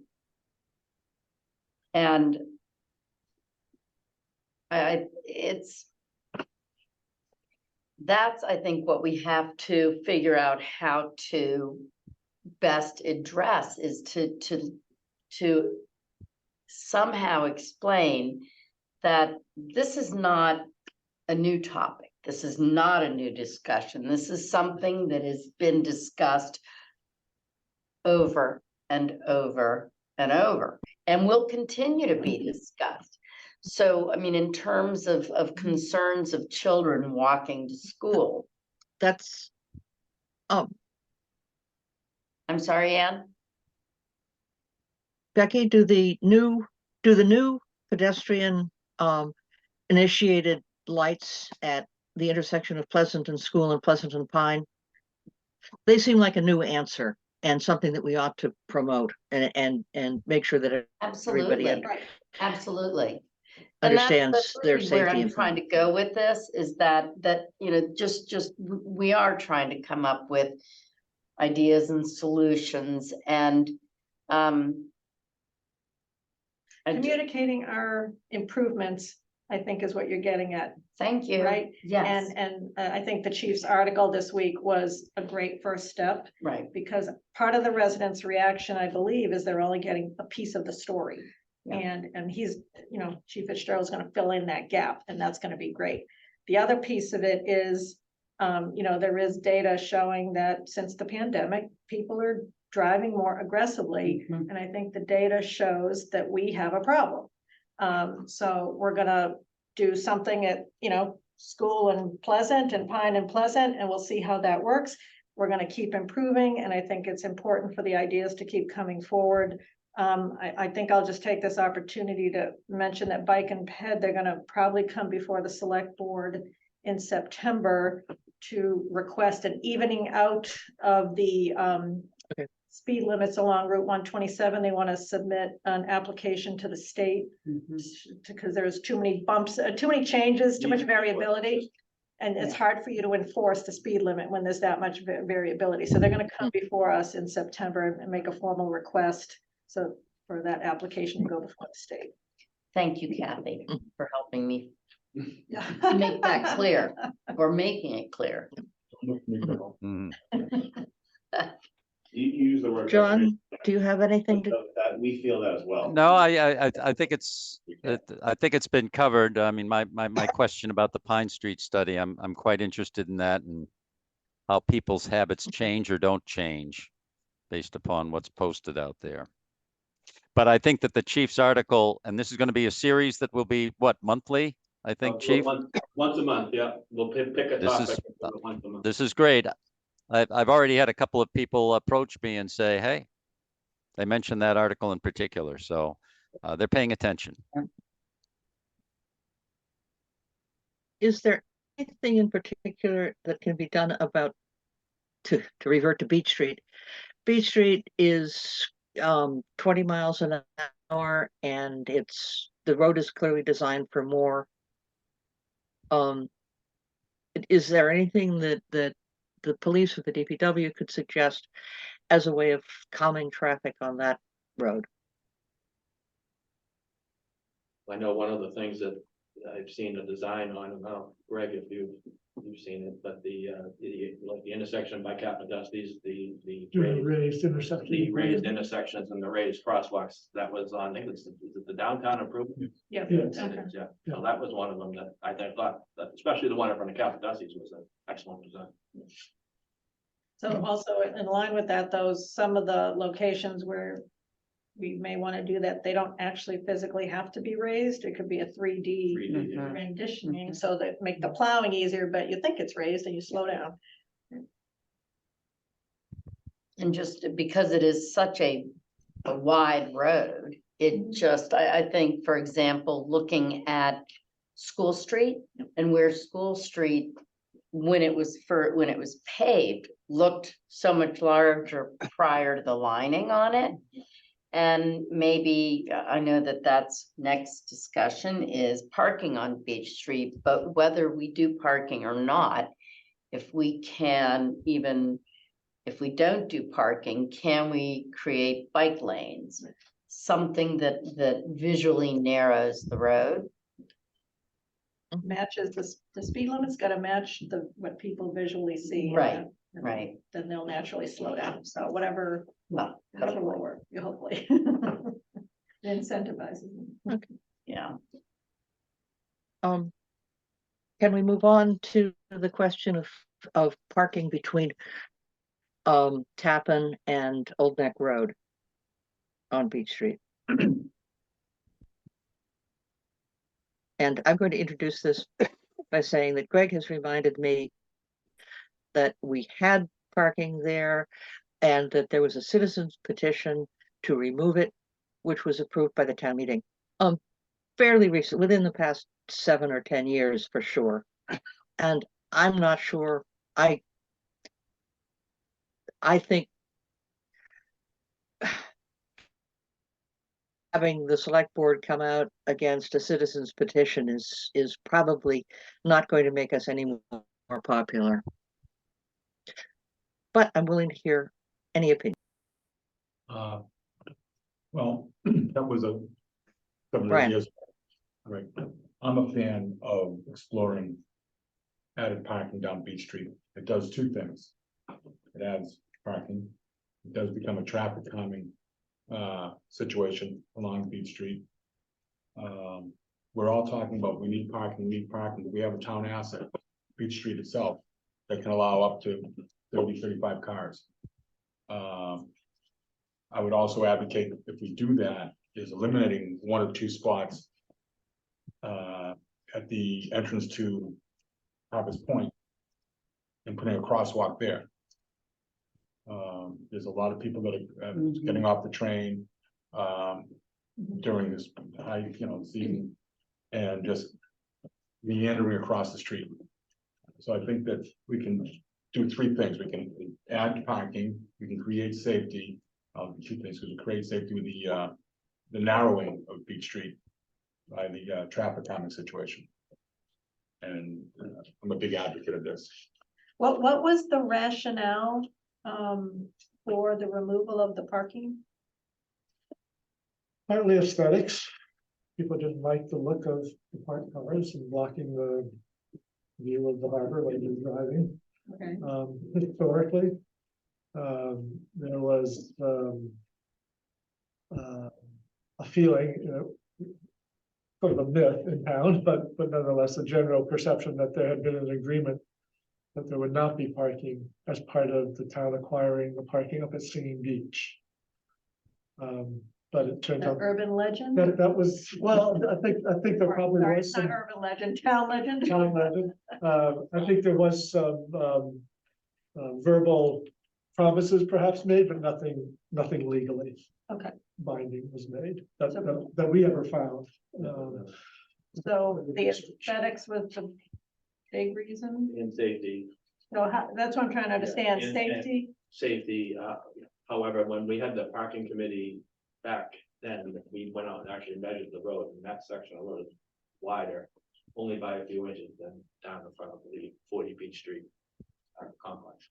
I don't know if you passed along the memo that Chief Conley sent back in 2017, so he sent me out to do some get some data in regards to the safety aspects of it, and we reviewed all the calls, and there was no correlation between parking and accidents. I was wondering if, since we removed the parking, has the speeding gotten worse or? Because now the road's wider visually. I wonder if we had a negative, unintended negative side effect from removing the parking. I just don't think that there's enough data. There's only 2 years of parking down Beach Street. It's either 1 or 2, I can't. Two, So I don't think there's enough Not very data. long. People are, one of the arguments at the town meeting was, people parking and opening up their doors and getting the kids out and the beach gear out. Creating a potential conflict with cars driving up and down, but. That's gonna happen anywhere up and down Beach Street. Right, and I think it's more of a traffic calming impact than it is a safety concern, but that's my opinion.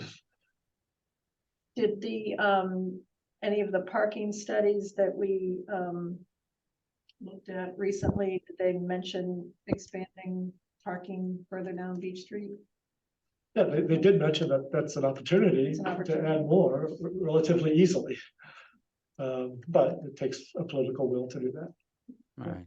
But the conclusion of that study was that we had a parking management problem, not a parking problem, correct? Correct. Correct. We have a parking problem a handful of weekends a year.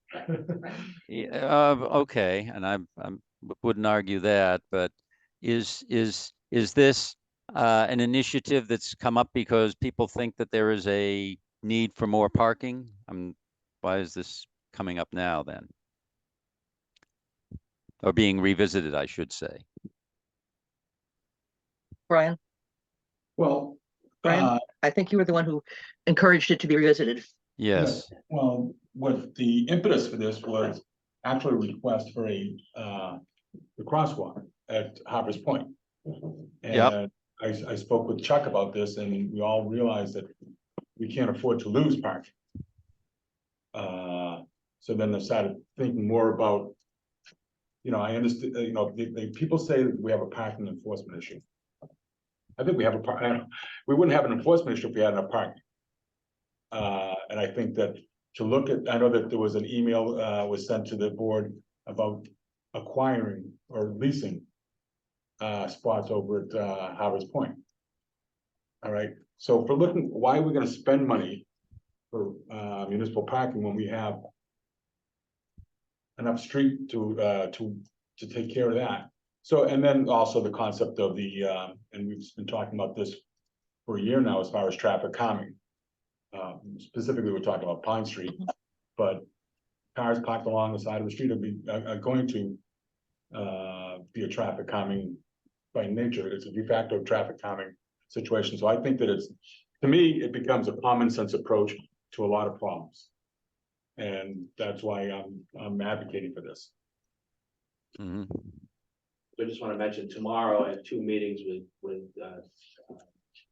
Pass Point and parking, McKay meters in regards to kiosk parking. So I am going to ask both of them to come to one of your meetings and do a presentation at some point. So that's another option in regards to our parking enforcement.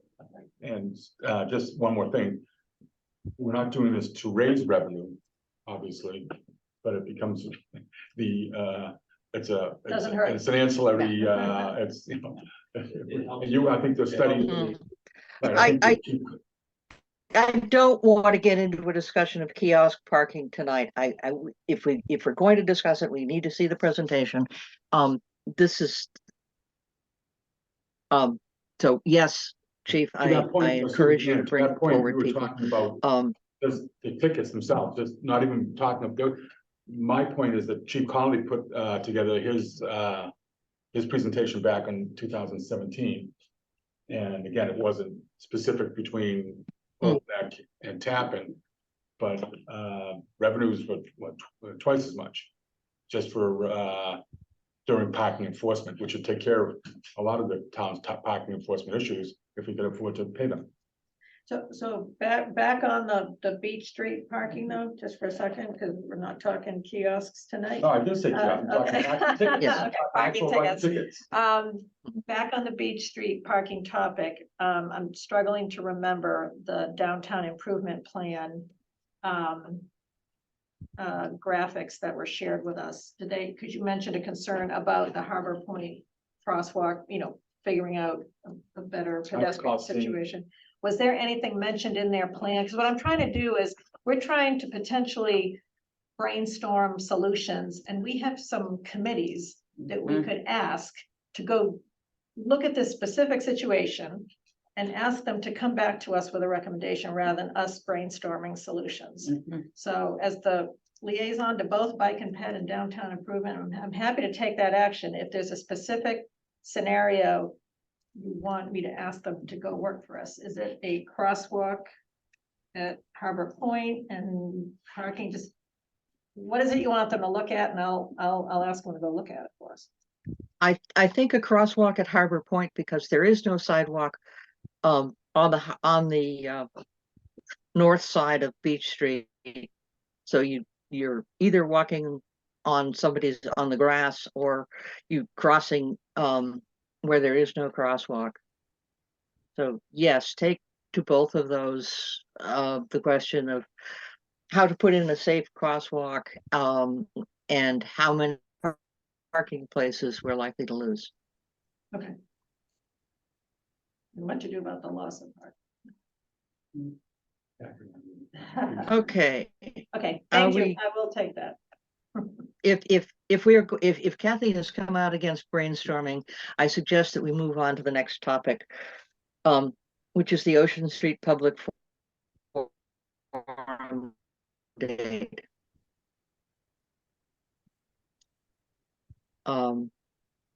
And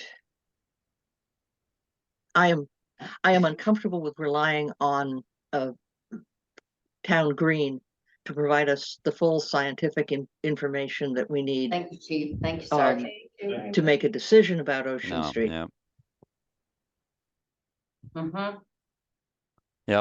but I think they might be able to contribute an introductory commentary. I'm sorry, it's a little. I would like to see their commentary before we introduce it to the residents.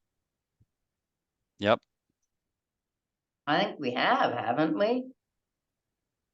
Seen resident commentary, is that what I missed what you said, I Ann. think she was asking Town Green, the Oh, organization. all right, I see. yeah, Is that what you said, Ann? Okay. I'm sorry. Street Yeah, and come I back would with a agree general that. commentary. So we have heard from residents that they're concerned about the condition of the road. We don't have any current plans to do any major upgrades of that road. To develop a plan, you really need a full, beyond Band-Aid, you need a full engineering study. Mhm.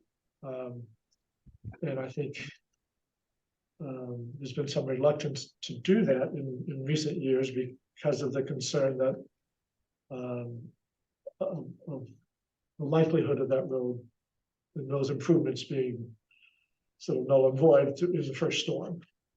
Mhm.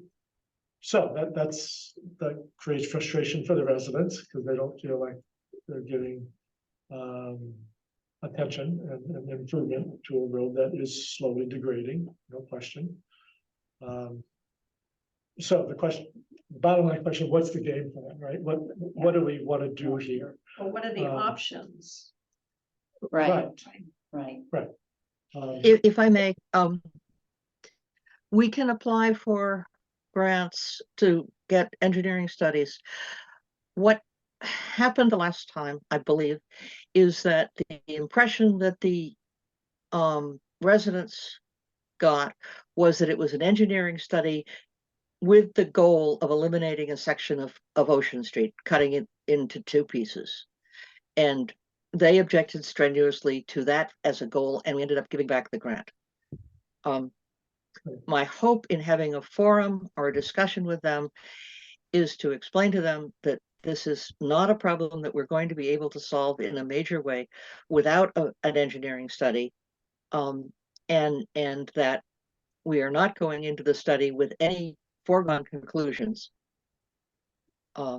That's what I want to convey to the residents, that we can't do major repairs without good engineering. And if they won't let us do good engineering, then we can't fix their.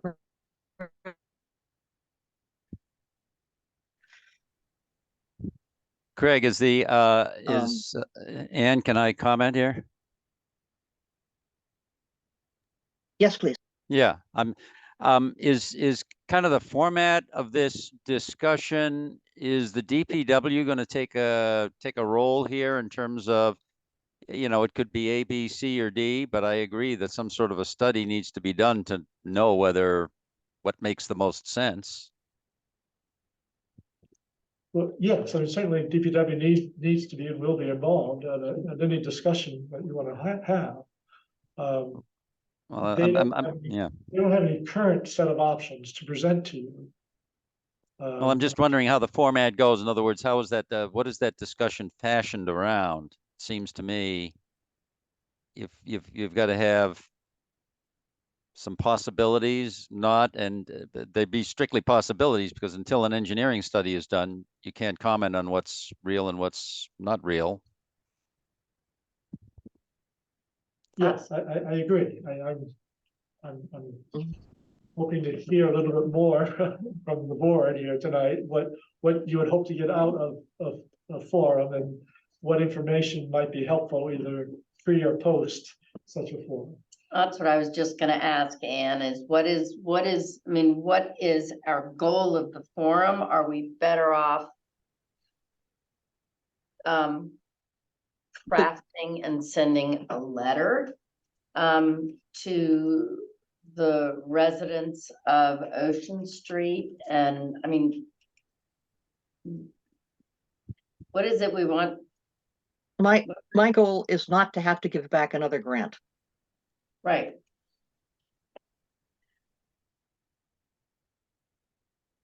And I think talking to people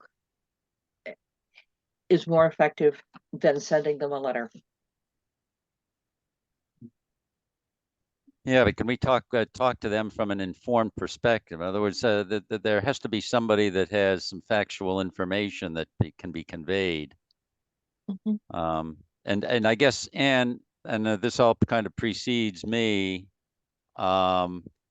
It's this grant was sent back, I think, because the people did not want to hear what the possibilities might be because they were worried about them. Something like that.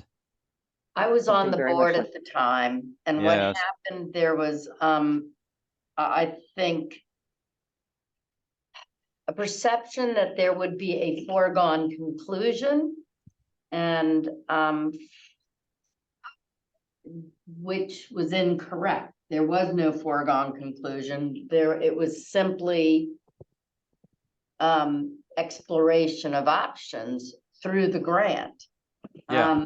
But one of the options was specifically the possibility of not maintaining it as a through road. And I think that's what derailed that effort, because there was quite an outcry against that option. But that's what that was an option. And they didn't even want to see that in black and white. Let me ask a question if you don't want to get the answer. Right. Yeah, they didn't want to see that as one of the possible answers at all. Not that it was a probable one or anything, but it was simply would have potentially been an option that would be presented, and that was to allow that aspect of Ocean Street to become a barrier beach as it had been, and which it continues to want to be, given the frequency with which that road Mhm. has to be repaired.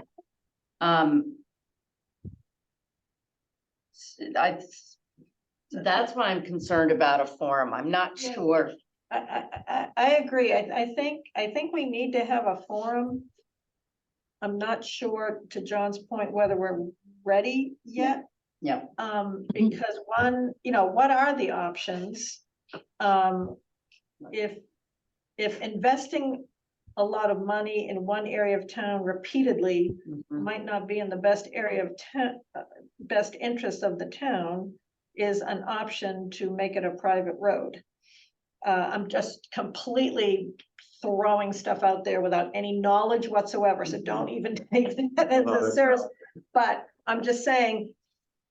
And one option might be, let it go back to its natural state. One option might be let the people take it on as a private entity. I mean, I don't no idea what all the options are, but I would certainly be interested in having an understanding of what those options are before we hold a forum. Right, I just would be really uncomfortable. Right, so we could spend a little bit of money, it wouldn't be big money, to get at least some high level synopsis of what the range of options might be. Range of options.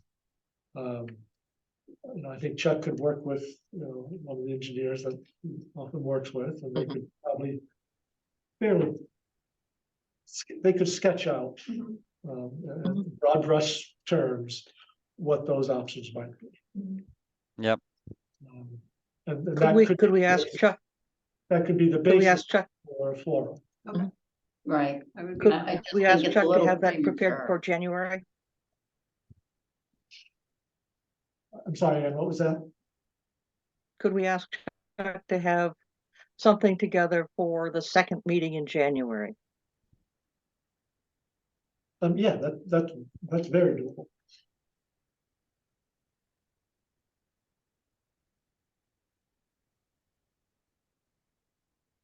I know that the residents are concerned because their water and electricity both come down under that street.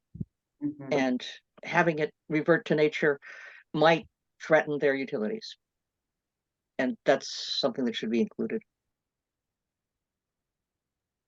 Well, it's also, I think, concerns of access, because the other road is much narrower and has, while it's more protected, it is narrow. So I know that there are a lot of different concerns, but I think if we could have DPW give us some information before going out and talking to people, maybe be better served. Just a question of the history here. I guess the engineering study or whatever was going to be done was a much more detailed thing that was declined. The grant that was supposed to support that was going to be pretty detailed.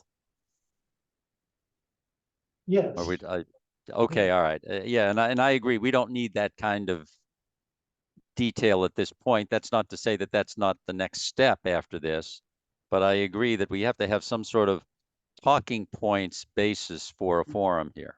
Right now, we're sitting here looking at history and concerns from several residents about the future of that area, but we don't have a specific agenda. Okay. Are there any more comments from the board before I recognize Jack, who has his hand up?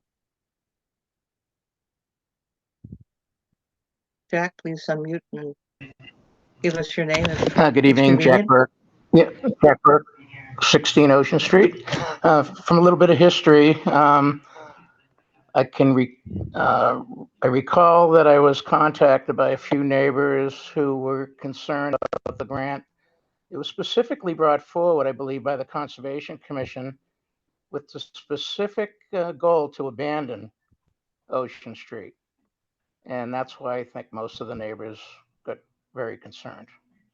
So I think if you're going to move forward, you're going to need to have options to either repair or abandon, and what the ramifications would be for any of those options. But specifically, it was conservation that wanted to see that study done to let it become a sandbar again, and that was it. Okay. Thank you. Yep. Seems that we have different people have different recollections of how that happened, but that's why I'm pushing to have more openness about what's going on so that we can at least agree on what we disagree about. Right, so Okay. So I think we can set a forum date for sometime in mid-January. Chuck will pull together information. If Town Green would like to take a look and tell us what they're going to say before we say it in public. Mhm. Who's that? Sorry, I just kicked my dog. Have we hashed this one over enough? Yep. Okay. Liaison updates. Becky? I'm going to ask Debbie if I could get an updated list of liaisons because I need one. Please. It's good enough for you.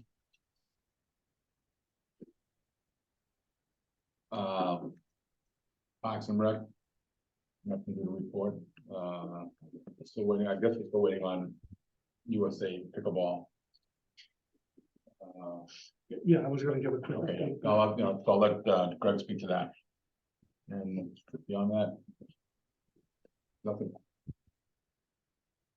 I already mentioned on Bike and Ped, they're coming before the select board on, we believe, September 17th or 18th, whatever that meeting is.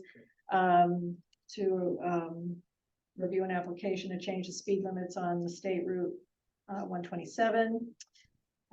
Downtown Improvement Committee, they worked with our town staff to update the parking information on the town website, I think, as they previously mentioned, and now they're working to print some collateral with a QR code with the intent of distributing that to local businesses. So basically make it easy for visitors to access parking information. So they're kind of working on how best to communicate that information.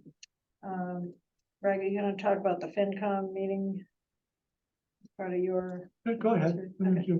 Well, at the last FinCom meeting, they voted to reduce the target for the reserve to 8%, but to include the school budget.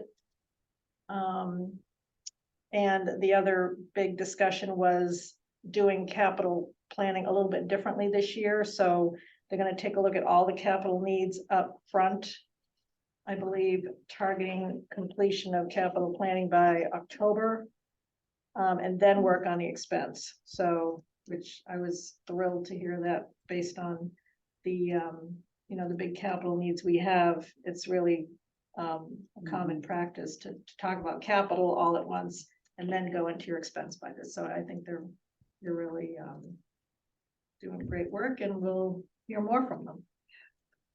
Will they be bringing, if I may, Anne, I have a question for Kathy. Of course.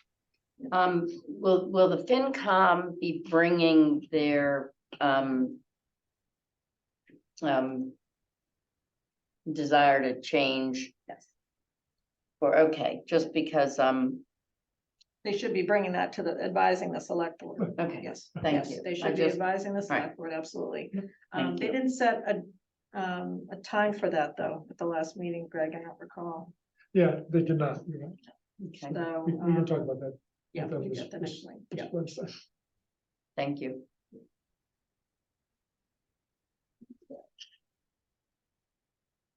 I can comment, and I guess DPW and water. I think all of us, I think, got the top 9 questions that were in our water bills this past week.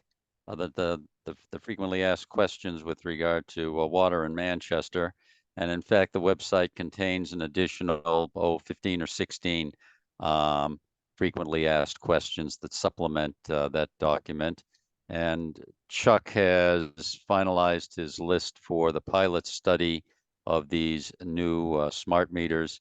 And I think he's going to be working on that next week, starting to put those meters in with the 25 people that have been selected. And that's it. Thank you. Okay. There is the school. I missed the school committee, or I'm about to miss the school committee meeting. And there will be more about that soon. So can we move on to the consent agenda?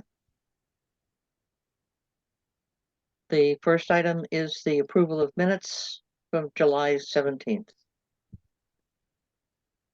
Has everyone read them? I Is there a need motion to approve? oh, I just made a spill. I would like to take the minutes out of the consent agenda because I have to, not vote on those. Recuse yourself. Yep. Right. So Okay, we could- so let's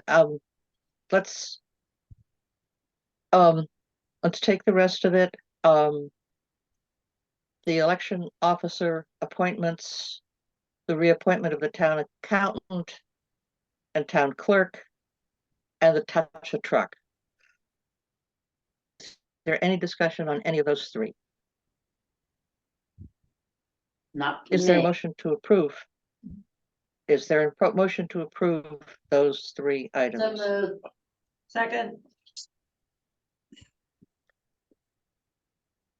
Further discussion? Roll call vote. Becky, Yes.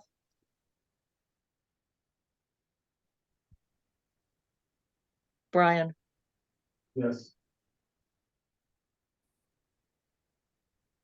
Kathy. yes, My internet is very unstable. Kathy is yes, John, Is yes. and I say yes. Moving to the approval of minutes, is there a motion to approve the minutes of July 17th? so moved, Second. Second. Okay. Becky, Abstain. abstain. Mhm. Brian, Yes. Yes. Kathy, yes, John, Yes. and I say yes. Okay, town administrators report. All right, I'll try to run through these fairly quickly. Pickleball update, we were hoping to have more details by this evening. We're still waiting for some additional information from the sound barrier manufacturer. The barriers that are going to be installed in Beverly have not been installed yet, so we're anxious for that to happen. That'll be a close example that we can go visit and witness firsthand. US Pickleball Association, as Brian was mentioning, they had hoped to come last week. They've been delayed, but they hope to come either this week or next to take some sound measurements and to bring some sample barriers and test those out a bit. So I'm moving a little slower than hoped, but things are progressing, and we certainly hope to have more details for you at your September 5 meeting. Greg, So we got email from one of the households that's bothered by them, asking for the names of people. Is that something that Cheryl or someone could quickly respond to? I'm sorry, I didn't hear the ask for what now? Someone is asking for the specific names of individuals from the pickleball establishment. I can forward you the message again. It's Yeah, one of the, yeah, happy to work with Cheryl on that. So that's how the okay, one, Cheryl, I know was on that list. If you just straightforward questions, it's nice if people could get answers, even if you can't, it's hard to see what the practical implication is. all right. Item 2, as the MBTA zoning, and as we heard earlier this evening, the whole issue of climate resiliency. I think those 2 topics, there are others, but those 2 in particular, I think warrant concerted outreach to the public, engagement of the residents. And I know that the task force, the MBTA task force, will be moving forward with hiring of a consultant to help with the technical aspects of their work. That person or firm likely could help with outreach. There are other organizations out there that could help us with outreach. So I just don't want us to lose sight of the need for that. I think it'll be very important and critical as the fall advances here, that we think seriously about what that outreach plan is. I know that the task force has asked Tiffany to craft a plan. It's an outline of a plan that we might want to pursue. So I think once we work on those and put together more specific game plan, it'd be important to support it and get your input on it as well. So I think I just want to highlight that as a need, and then I hope that we can have a more detailed discussion on it next month. Kathy talked about the FinCom. I can skip over that. A flagpole on the common. You've been talking about the possibility of a second pole. We've talked about a telescoping pole next to the fountain, near the benches at the fountain. Turns out that pole doesn't drop down as far as we initially thought. It'll stand about 6.5 feet tall when it's collapsed. I thought it was more in the 3, about half of that, but it is movable. It's a bit of an effort, but you can take it in and out so that there'd be nothing there. Just the hole, you put a cap over the hole that it goes in. So if that's something that you're interested in, we can certainly continue to pursue it. So at some point, we need you to make a decision on that. And if you're ready for that decision at your next meeting, we can tee that up. And we're talking about doing a flagpole when we've only had one request for a flag. Correct. Mm-hmm.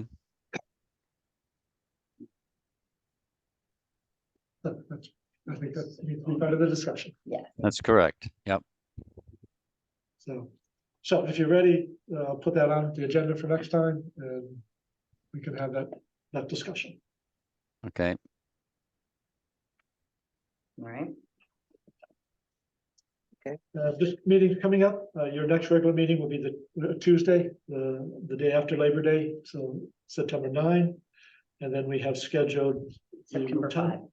I'm sorry. September 5. We got 9/5, gotcha. but yes, you got it. Thank you. The Rotunda Forum is scheduled for Thursday, 9/14. We'll do that at 7 p.m. It is the open house at the school that evening. I believe that starts at 6. So people who want to do both, if they go to the open house earlier, they can still scoot over here for the Rotunda discussion. We will have the visual simulations for that evening, and we'll get those out ahead of time as well. And those will be on the website so Yes. people can. Yep, exactly. And then lastly, I'll be away next week. Yay, lucky. And yeah. Congratulations. Good. So that's what I wanted to go over. So thank you. Thank you. Okay. As far as I can tell, we've covered all of the topics. Is there a motion to adjourn? Second. Further discussion? Thank you. Ready to vote? Becky, Yes.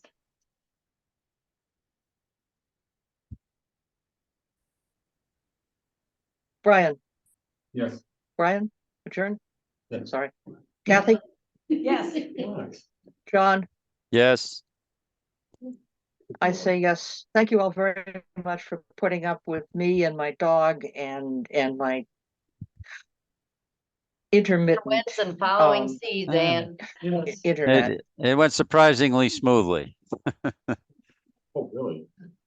I'm- Yeah, for giving you, Yeah. being on a boat. Yeah. Thank you.